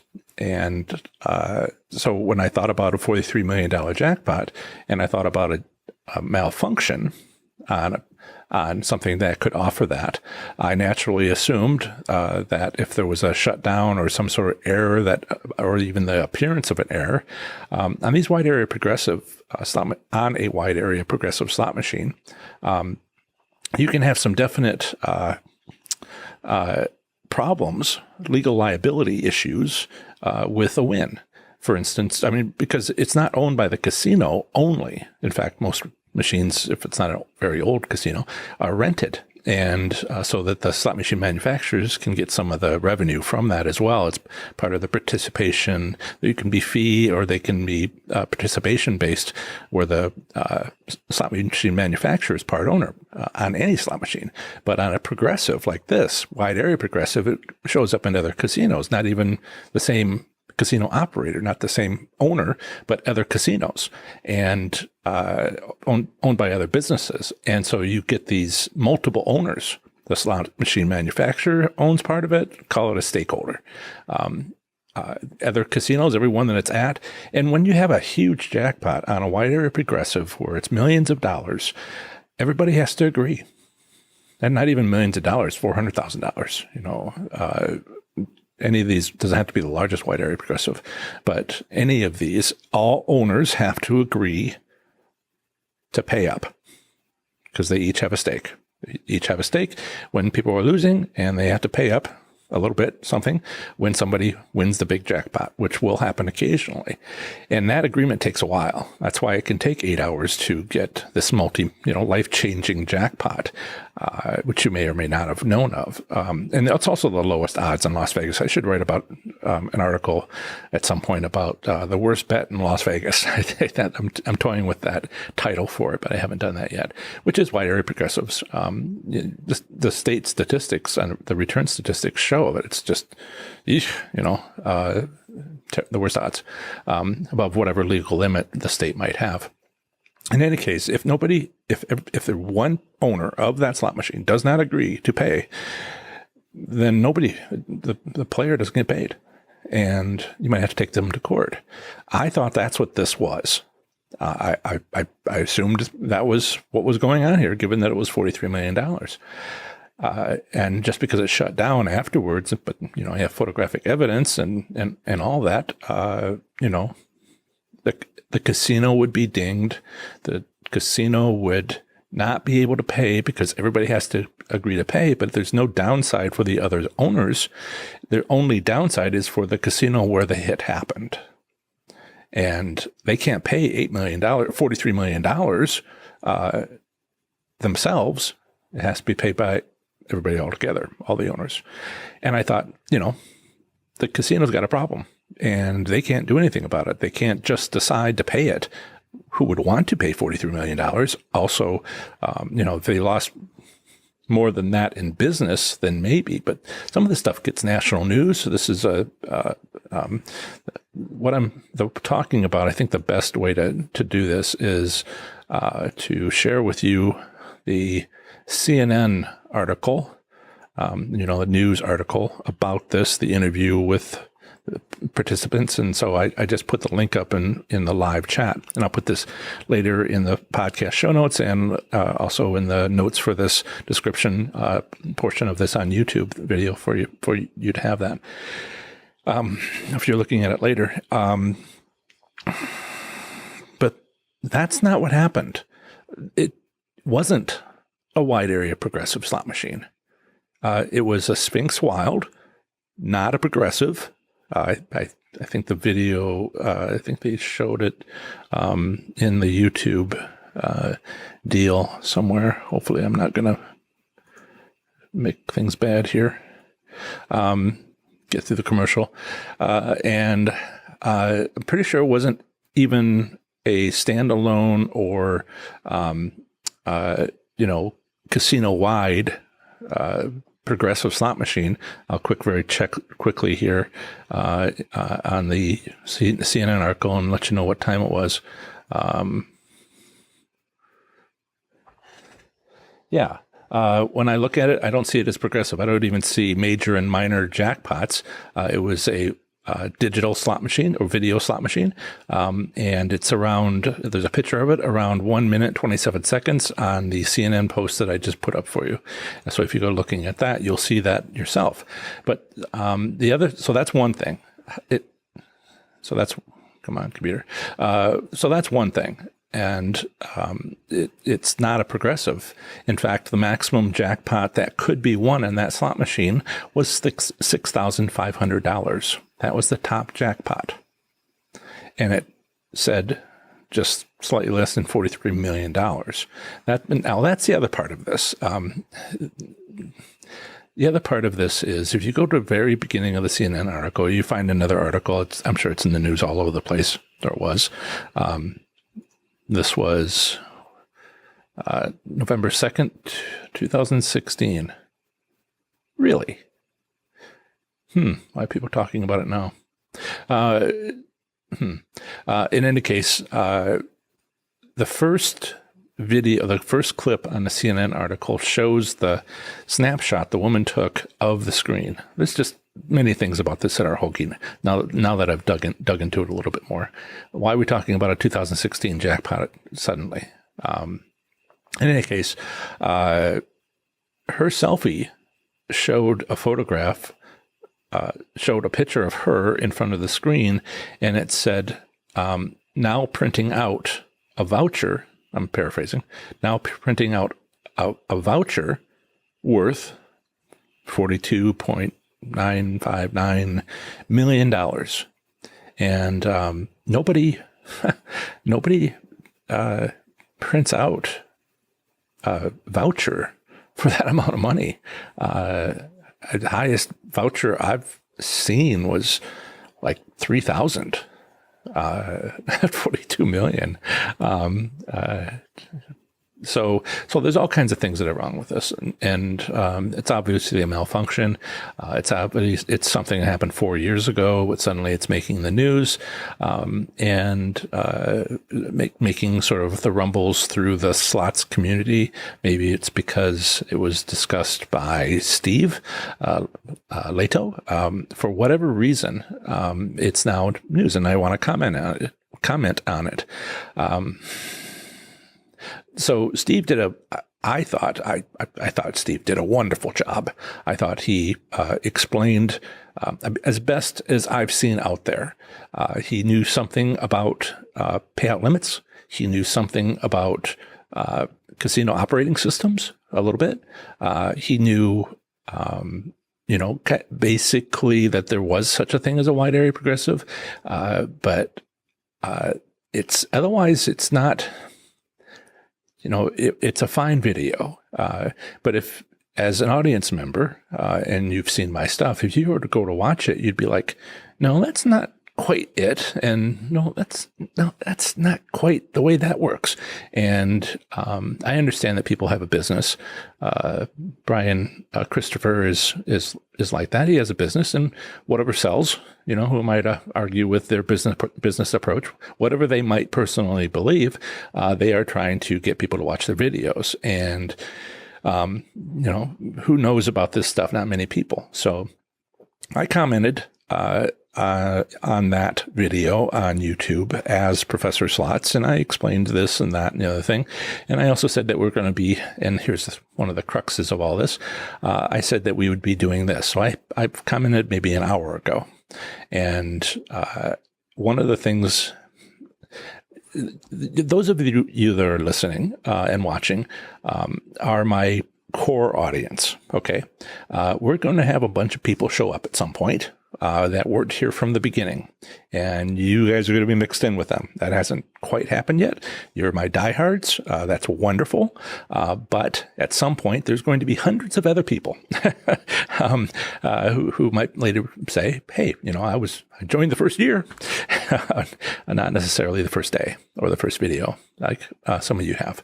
So, and they're going to be saying a lot of things, and they're going to be not as knowledgeable as you about slots, and that's fine. Who is?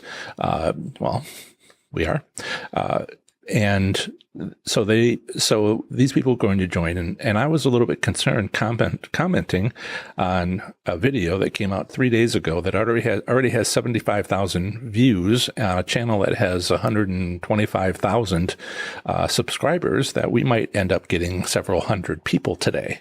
And it looks like so far that hasn't happened. And may not this time, but I'm working hard to make sure it does at some point.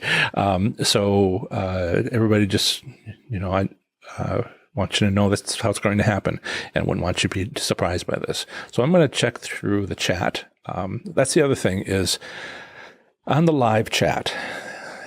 I originally had made the live, I don't mean to be technical here, but I just want to protect you.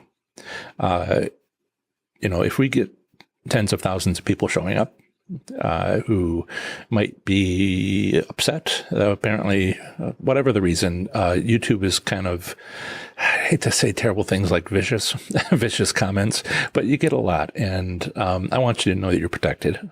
I have the live chat is only visible during the live session. It is possible to add it to the video so that people can watch the chat with the video later. I've turned that option off. So they, won't really be able to click on your profile and go to your YouTube channel in case it ever gets crazy like that. So I'm trying to protect you. It's kind of a privacy thing, and I know all of us seem to be very appreciative of our the Facebook groups for each state being private, where you can feel free to say what you want. The only people that can listen, more or less, you have to be a member and can't even share out to another channel, or another community on Facebook. So just to kind of come back to the chat, Joe said hello. Jane did as well. Steve said hello to everybody. Chris, Dean, thumbs up. Thank you, Chris, for letting me know about the audio and video stream. I'm getting slightly better at kind of launching. Or maybe I'm just lucky today.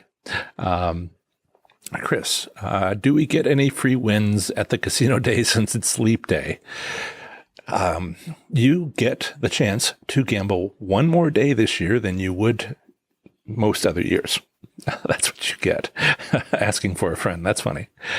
Hey, Philly. Richard, casinos usually post administrative law such. I'm sorry. Richard says, casinos usually post an administrative law such as malfunction voids all pays and plays due to the outside of the norm, end quote, due to the outside of the norm within each slot machine's programming can and may overpay. You are right. There is an administrative law, not to be confused with law. The best way I know how to describe this, have you seen the sign in the parking lot at your local large grocery store that says, "We are not responsible for someone breaking into your car or a cart hitting your car"? You know how much that sign, that rather cheap sign, has saved businesses because people believe it? Yeah. If you don't seek a lawyer, that's on you. So yeah, it had a sign. I don't mean to be cynical about these things, but it's great advertisement, worth its money in weight in gold, to have signs that say we're not responsible if something happens. That's for lawyers to decide if you want to go that route. Let's see, Emily from Florida. Hello, welcome. Lady Die Slots. Awesome. Tampa Bay, Florida here. And you have, hey, Lady Die Slots. Two things. First, can we have your name, or first name? Second, please post in the live chat your YouTube channel. And if you want to send me an email, I'll see what I can do about putting it in somewhere along my video as a card. But if you don't provide it, then I can't do that. Emily, I'm going to the casino tonight and want to know if playing a slot machine that states it must win by a certain amount is worth the play if it's close to its limit versus playing normal slots. Okay, so you're talking about a progressive slot machine. And that's the other thing I wanted to talk about today, was basically progressive slots. There are three. Thanks, Lady Die Slots. There are three levels, I think it is, of progressive slot machines. How many there are, there's like categories, okay? There's the standalone, where it's just a slot machine right there. It's got a progressive jackpot, and the only thing that's counting up is how much someone bets on that machine. A little more common, and that includes like major, minor slot machines. But then you have maybe something that's in just a row of slot machines, or possibly several sort of scattered around the casino, which are all linked together, maybe a handful of them.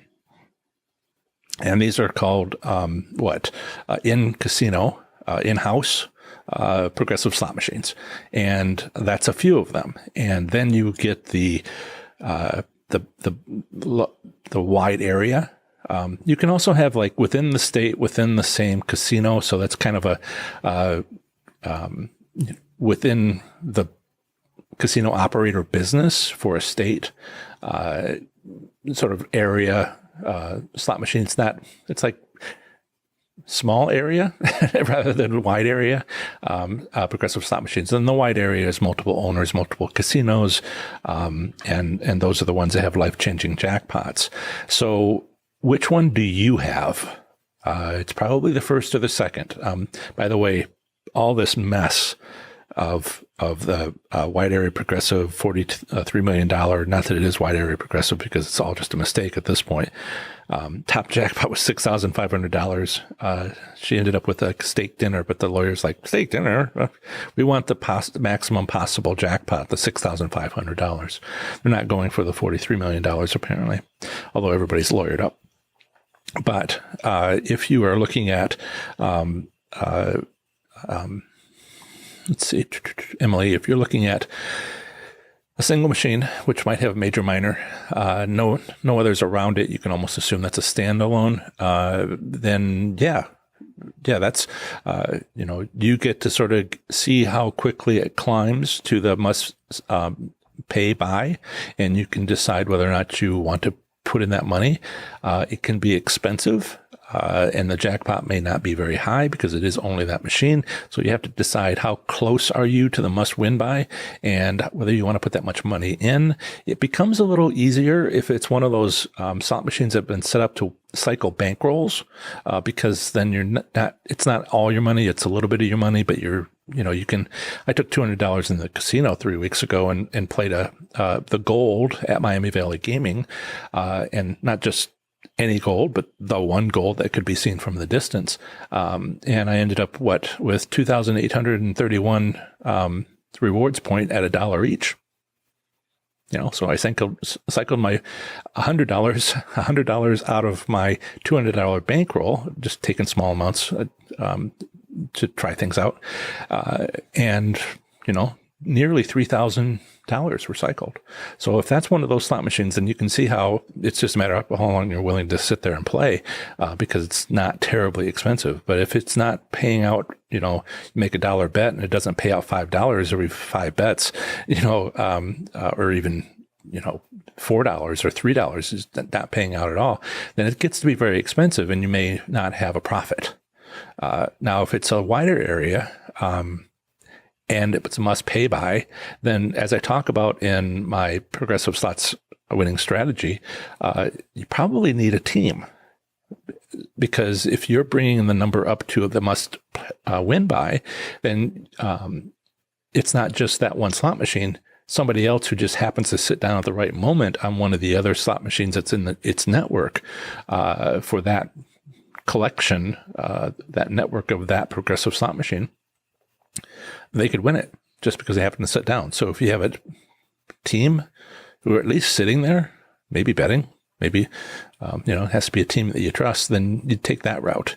So probably one of the first two. You can sometimes tell how big of a network it is by how big the progressive jackpot is. So that's kind of your approach there. And I have an article on that, which is a little hard to dig out quickly. But if you go to my website, there's progressive slots winning strategy. Jill, welcome. I'm glad that you were able to make it this time. Lady Di Slots. Her first name is Diana. Diane, sorry. Diane. I did not see that coming. Right. So Emily, Seminole Hard Rock, I always forget. Is that the one in Tampa, or is that the one is it Miami? Which one has the guitar? The hotel that looks like the base of a guitar. Richard said that 76K jackpot won last night at 11 p.m. at Choctaw. I assume that you would have a few more exclamation points or some exclamation points if that was you. Did you hear about it, or were you nearby, Richard? Did you see it? And people would, I think, ask questions like, did it seem like it took a long time to get the payout? For me, it's always been like 20 minutes, sometimes less. Lady Di, Diane, Tampa, Florida, excellent. I see. I ask on my YouTube channels, on my Facebook slots community, one for each state. I try to ask everybody.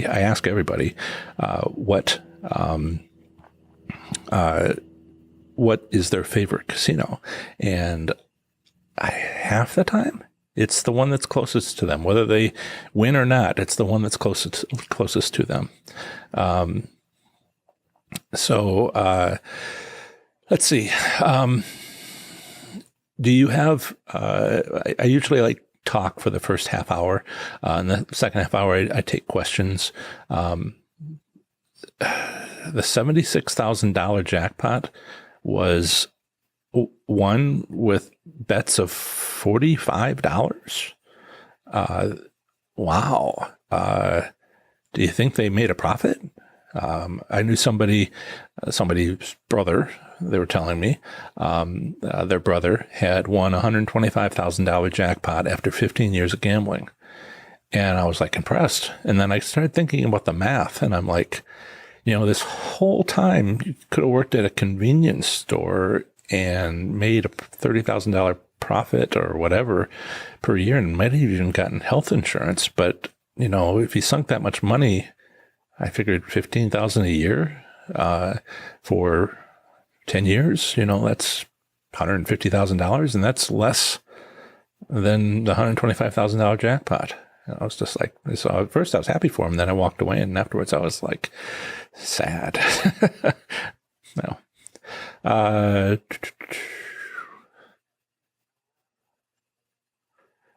Miami Hollywood is the Qatar hotel. Excellent.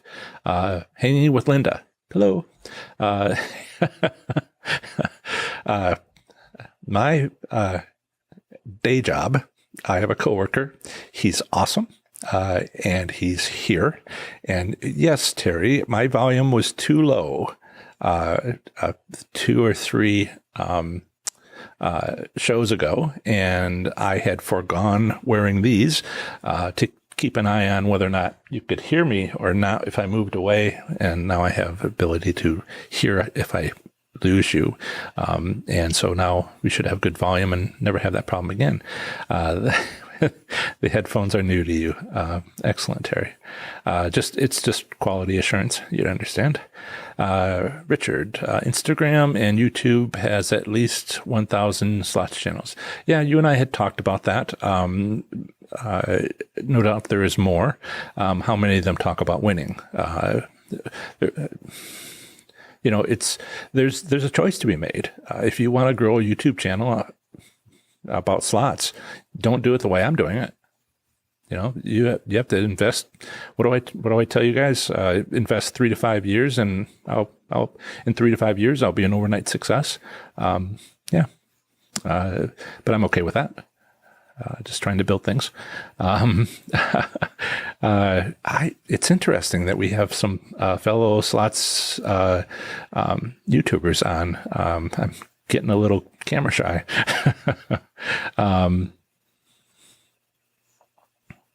Right. Jan, in your previous podcast, you mentioned a good machine would be at the end of a wide aisle. Would that be facing me as I walk down the aisle? Yes. Your back would be to the area that everybody's, they're looking over you to look at the screen. It doesn't have to be directly, but it has to be like within an angle. Interestingly enough, I told you guys, if you've been listening to the prior podcasts, about that visible, the gold slot machine at Miami Valley Gaming, and I played at the end of January and did that nearly $3,000 of 3,000 points, rewards points for $1 each in that particular rewards club. I went back. Was it Wednesday? Because I've been getting offers. I guess. I don't guess. I know that you can cycle bankrolls a lot, and you get a lot of comps, and those comps started arriving, and I got $80 worth of free slot play, and I guess $25, and then there was $2 from somewhere. So I went in on Wednesday because I knew about the 80 was only good for that day, and I had 107, which was nice. I mean, it's about right. I'm used to like 200, 250, 2 or 3 times a week. Back when I was not having this business and just playing high limit all the time. So this is actually seems like pretty good for this casino, which is not part of a group, right? It's a standalone, been there a long time, racetrack. And then as Ohio does these things, a few years ago, they were allowed to have slot machines only. So it's a casino, and they, have modern slots. And I went in on Wednesday, 3 days ago, 4 days ago, 3 days ago, and that the gold was gone. that circle of 6 or 8 carousel of slot machines was replaced. In fact, they were new machines. I don't remember the name of the games. As you know, I don't care about the game. I care about the placement of the slot machine, and I care about what the casino is trying to do with its operating systems and its business practices. The particular game doesn't matter to me. I mean, if it's skill-based or if it's HHR, sure. But if it's a Class 3 games of chance, then I have my favorites, of course, but it's not about winning.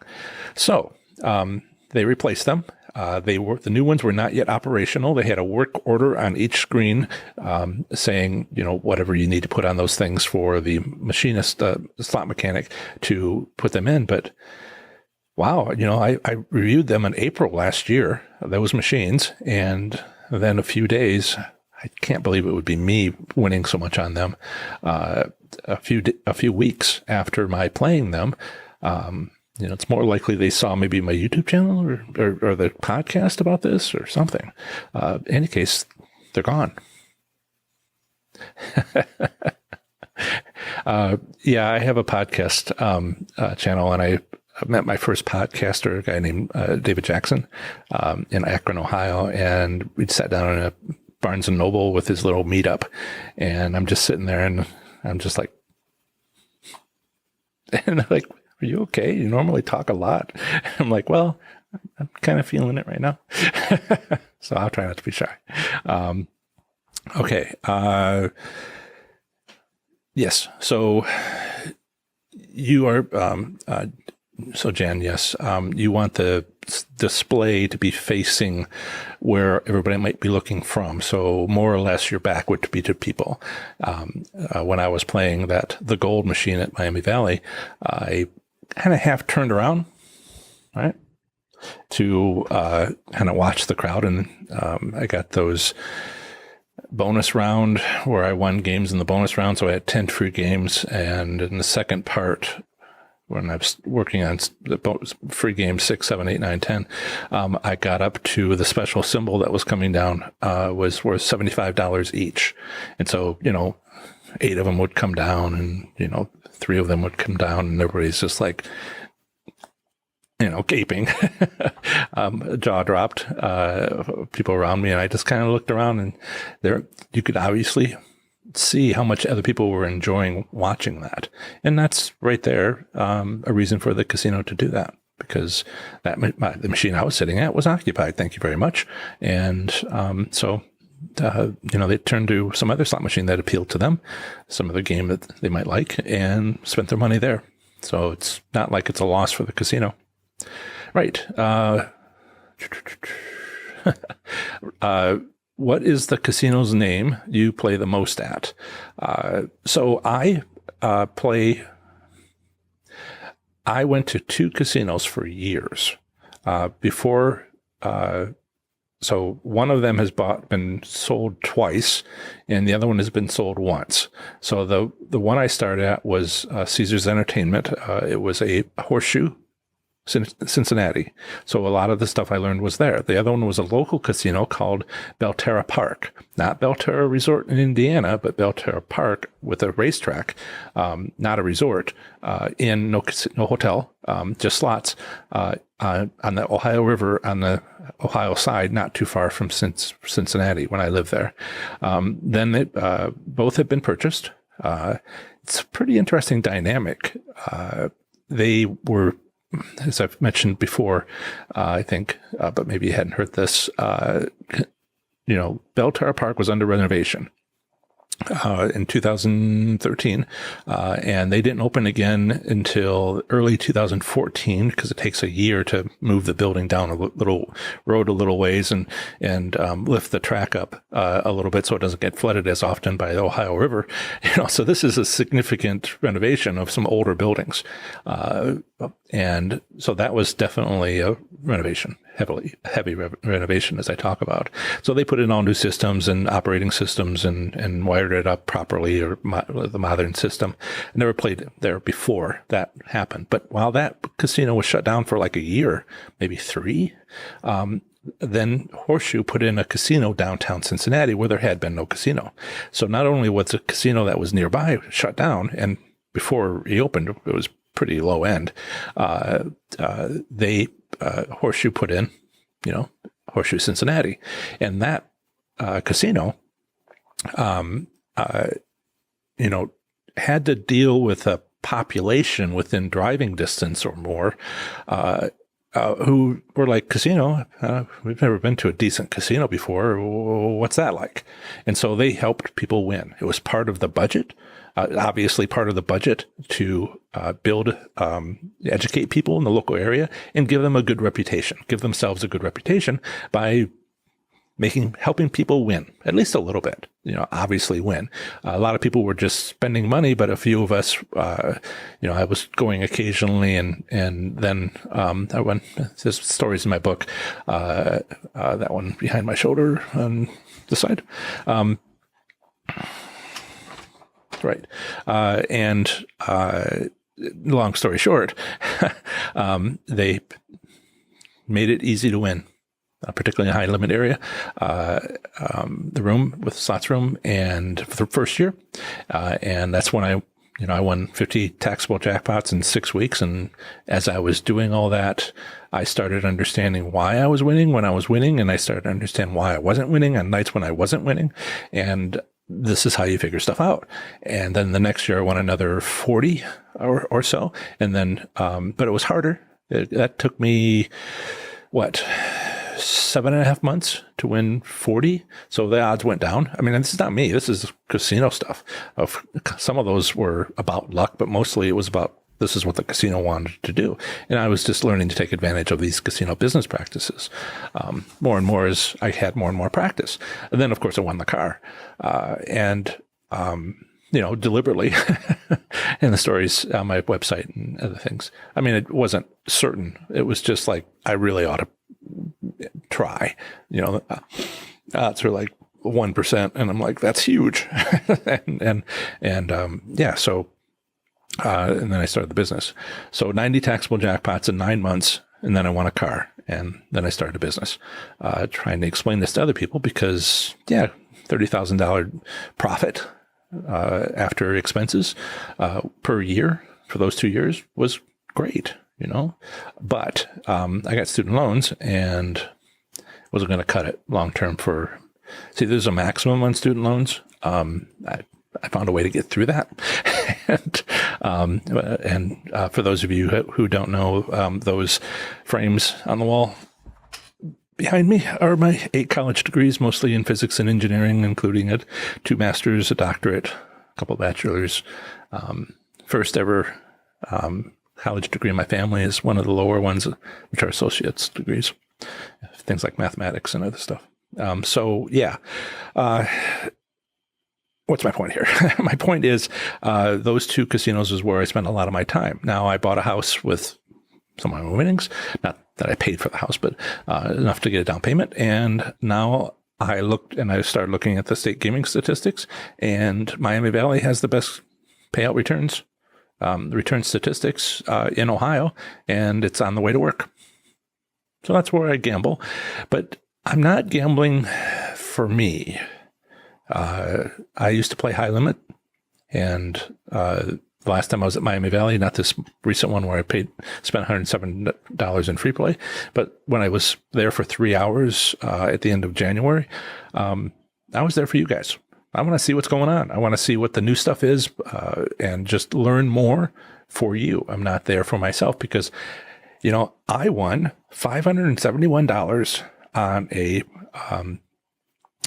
a bonus round when I was telling you about. And, I try to be excited about that compared to my $27,000 jackpot that I've won at 4:30 in the morning, a few years ago at Horseshoe Cincinnati. It's hard to get my excitement up. I'm there to learn for you. And that's the type of gambling that I want to do for you, to learn more about penny slot machines and progressive slot machines. Figure out what works and what doesn't work and report back. That's not really my personal preference. but it's fun. I like playing slots. But when I was doing it, I had my own personal goal, and I had my own interest, and I had my own favorites. And I kind of talked about that last time, right? On our last live Q&A, we talked about this. How many winning slot machines might there be at your casino? I mean, there's one or two sort of slot techniques that apply to all slot machines, winning, just collecting tastes and some other things. Playing idle machines, it's not every slot machine for that one, but it's a few. If you do all the stuff I talk about, you're probably going to find up to three winning slot machines. And why would you ever go to another casino? Why would you ever play another slot machine in that casino? Well, you might if the casino got sold. By the way, I meant to say Belterra Park was purchased by Boyd, as well as Belterra Resort in Indiana.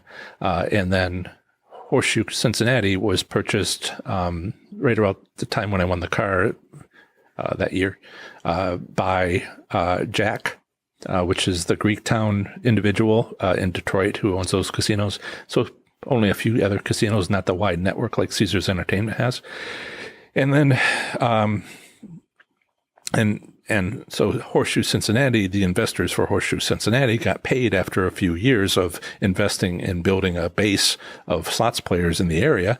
And then Jack came in and basically cleaned up. And so people went into bankruptcy and other stuff because they just wanted to get their money back quickly.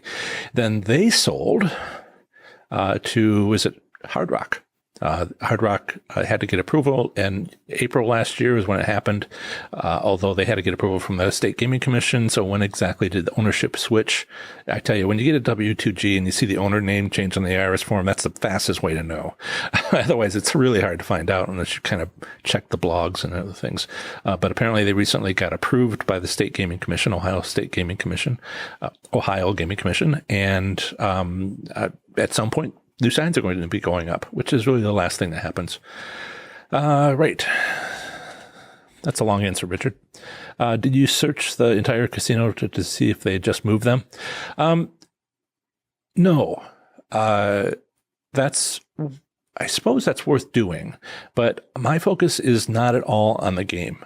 My focus is on the game theme. My focus is on, good question. My focus is on, well, for that casino, I have gone through all 8 of the casino business practices that I know of that I found in one casino or another, and I checked them all for this casino. And one of the things that they do, and I can't really find too much else, is if it's obviously displayed, then they've made that one a higher odds for all the business reasons that they have to do that. So my plan is to go in once they get these things up and operational. They had power, but they weren't ready to run, is to check the same machine that sat in the same position. So I can answer your question a little bit better and say, whatever one's sitting there, that's the one to play. Because that's the one that they chose previously to make higher odds. Honestly, the prior show, I went over it. I'm like, this is statistically odd that, I'd win 8 bonus rounds with its free games in the first hour of my 2 hours of playing it. In the second hour, I got 0. Yeah, that sort of statistics can happen, but not constantly. It's just too odd. Just clear division. And so I consider that an opportunity and see if it does it the next time. And so I want to go back and play the one that was there so I can drill down a little bit here and recommend these things later or not recommend them later and saying, let's see if the replacement is the winning machine. And that's my thought. I might walk around sometime, but when I walk around a casino now, I sort of look for the wide avenues. I sort of look for the bars. I sort of look for the slot machines that are sort of facing those areas, wide walkways and other things, and say, these are the ones I play. And now it's just a habit. Anyway, Richard, awesome story and perspective in your winning streaks. Great foundation to build on and keep this profound network going into the future. Yes, I agree. But one of the things I'm doing, and thank you for the encouragement. Last year, I was putting a lot of effort into getting the podcast better and starting the YouTube channel and basically trying to get over the line on some of the business aspects that I'm doing now. I wanted to see if I could have a business, and it looks like, as I mentioned to you, some of you before, getting to 2,000 email subscribers made me realize that I might have a business. If I couldn't get to 2,000 email subscribers, I wouldn't have a business. And so now I've reached 2,000. I'm like, okay, so now I need to think about monetizing, to do things that, not sleazy or whatever, but to do things that you would like me to, that you would be upset if I didn't do. Oh, what do you mean you got a book on Amazon? You should tell us more often you got a book on Amazon. Just I want to do things that help. And I would like to pay on my student loans, but I'm not in a particular hurry. I just want to provide valuable knowledge, things like a community for you to talk to each other on Facebook. It seems to be a popular site for as long as Facebook has group communities. So if you are on Facebook, I put up a note recently about, I'm starting to see signs that Facebook does that thing it does, where they switch out free stuff for paid options. And if they decide to do that with Facebook groups, and their business model is that they need to do something because they always have to make more money in order to kind of keep going. It's how the business is set up. And so, before you used to be able to post and everybody that liked your page would see it, but now you have to pay for a boost, and otherwise nobody sees it. And I went from 4,000 people seeing my post without advertising dollars, and then I went to 3. Because they just happened to deliberately come to look. By the way, fellow YouTubers on slots related, please be aware of the Google advertising guidelines.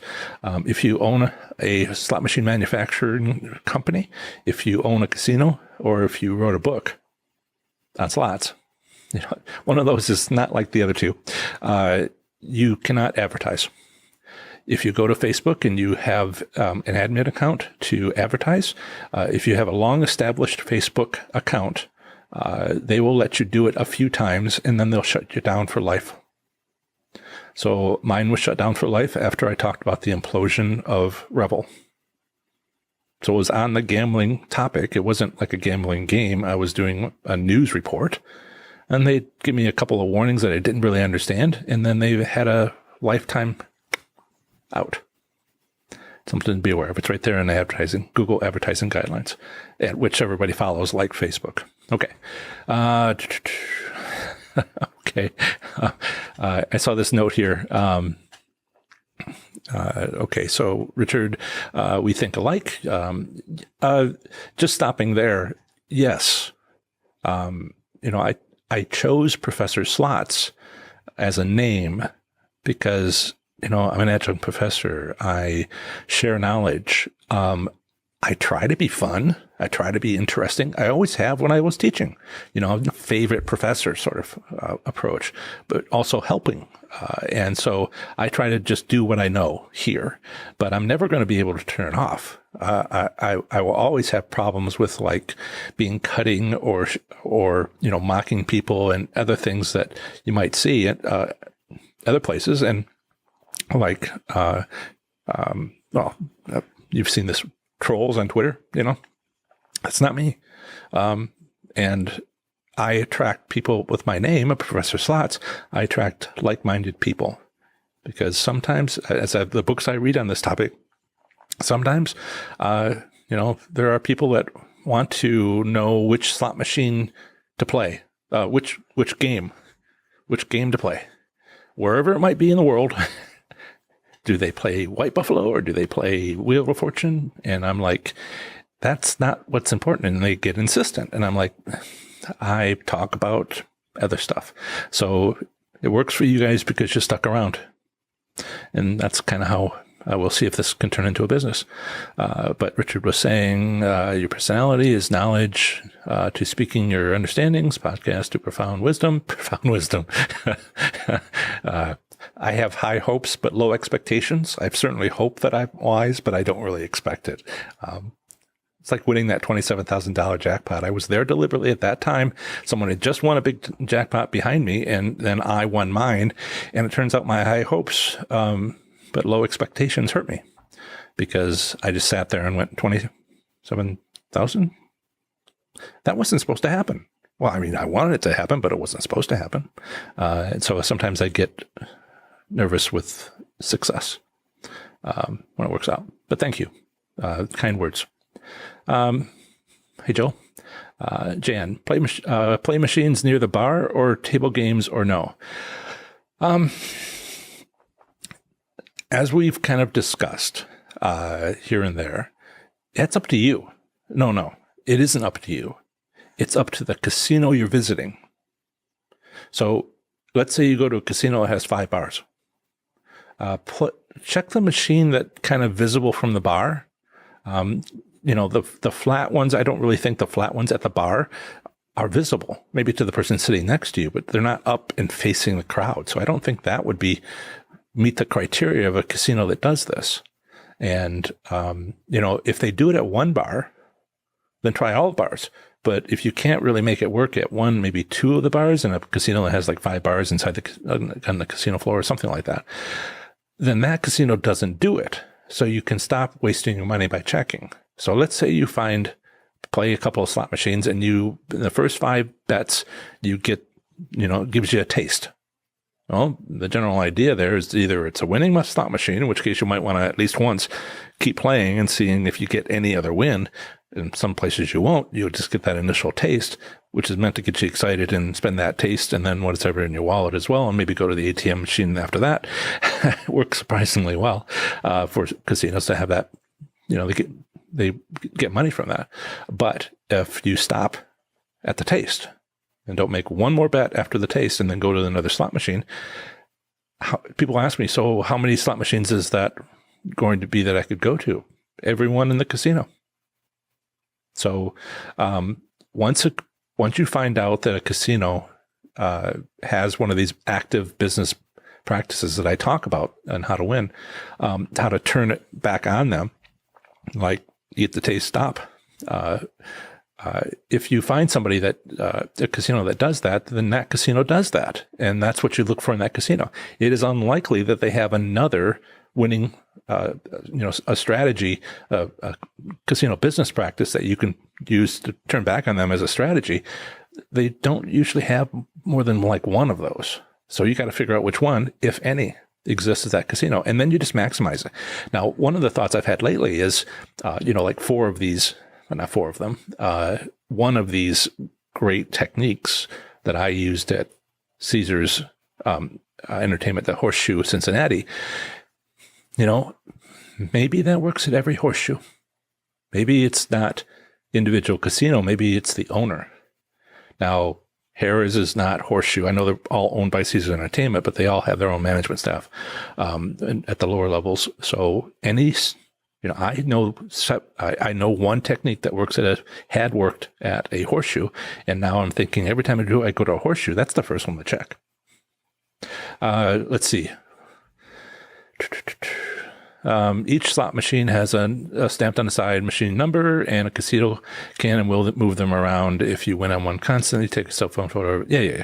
If you win a W2G, it's also on the W2G, and it's basically a serial number. There's a position number. There's 2 numbers. And the casinos that I've been to, one was a position number, and which changes with whatever location that one's at. But then there's also a serial number, which doesn't change because that's a slot machine. Hello, Mr. Bill 6666. When the new casino in South Philly opens, do you recommend playing there immediately, and how will it affect the Philadelphia area competitors? Okay. ProfessorSlots.com/ABC27. This is an evening news report where they had interviewed me for Harrisburg, Pennsylvania, for Penn National. Let me see if I can put this in. Spell my name correctly without dropping some letters. I'll drop this in there. Professor Slots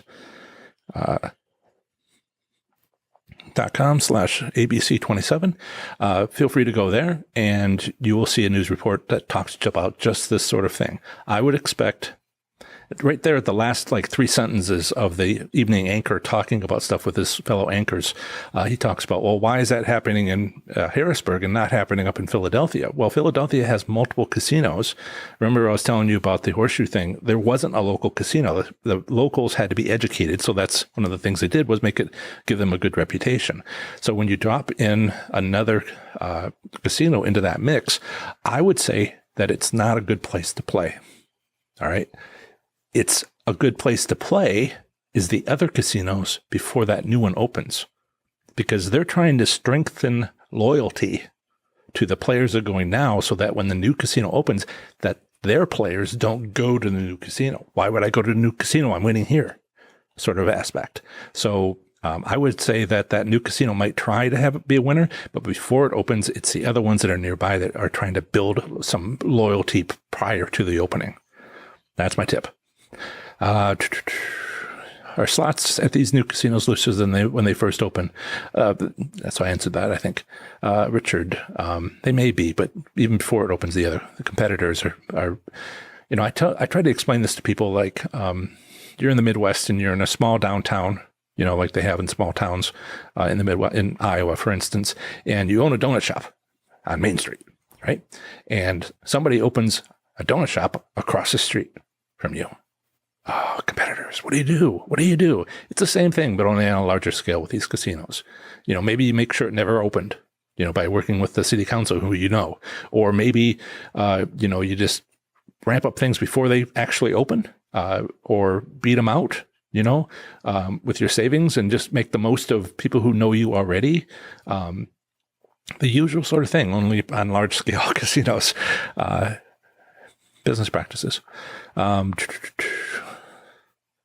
Slots next to tables playing generally do not pay loose due to limiting interruptions to the hand to table money placed nearby and tighter. So it's maybe, yeah. A lot of table games, it's negative EV. You may win a little bit, but the general idea is that you lose. And slot machines are like that when they're not been tinkered with.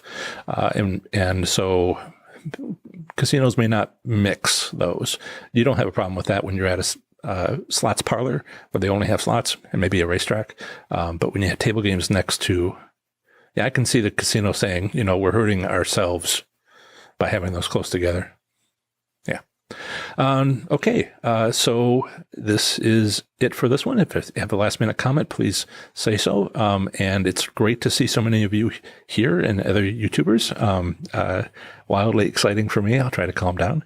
And everybody, please have fun, be safe, make good choices.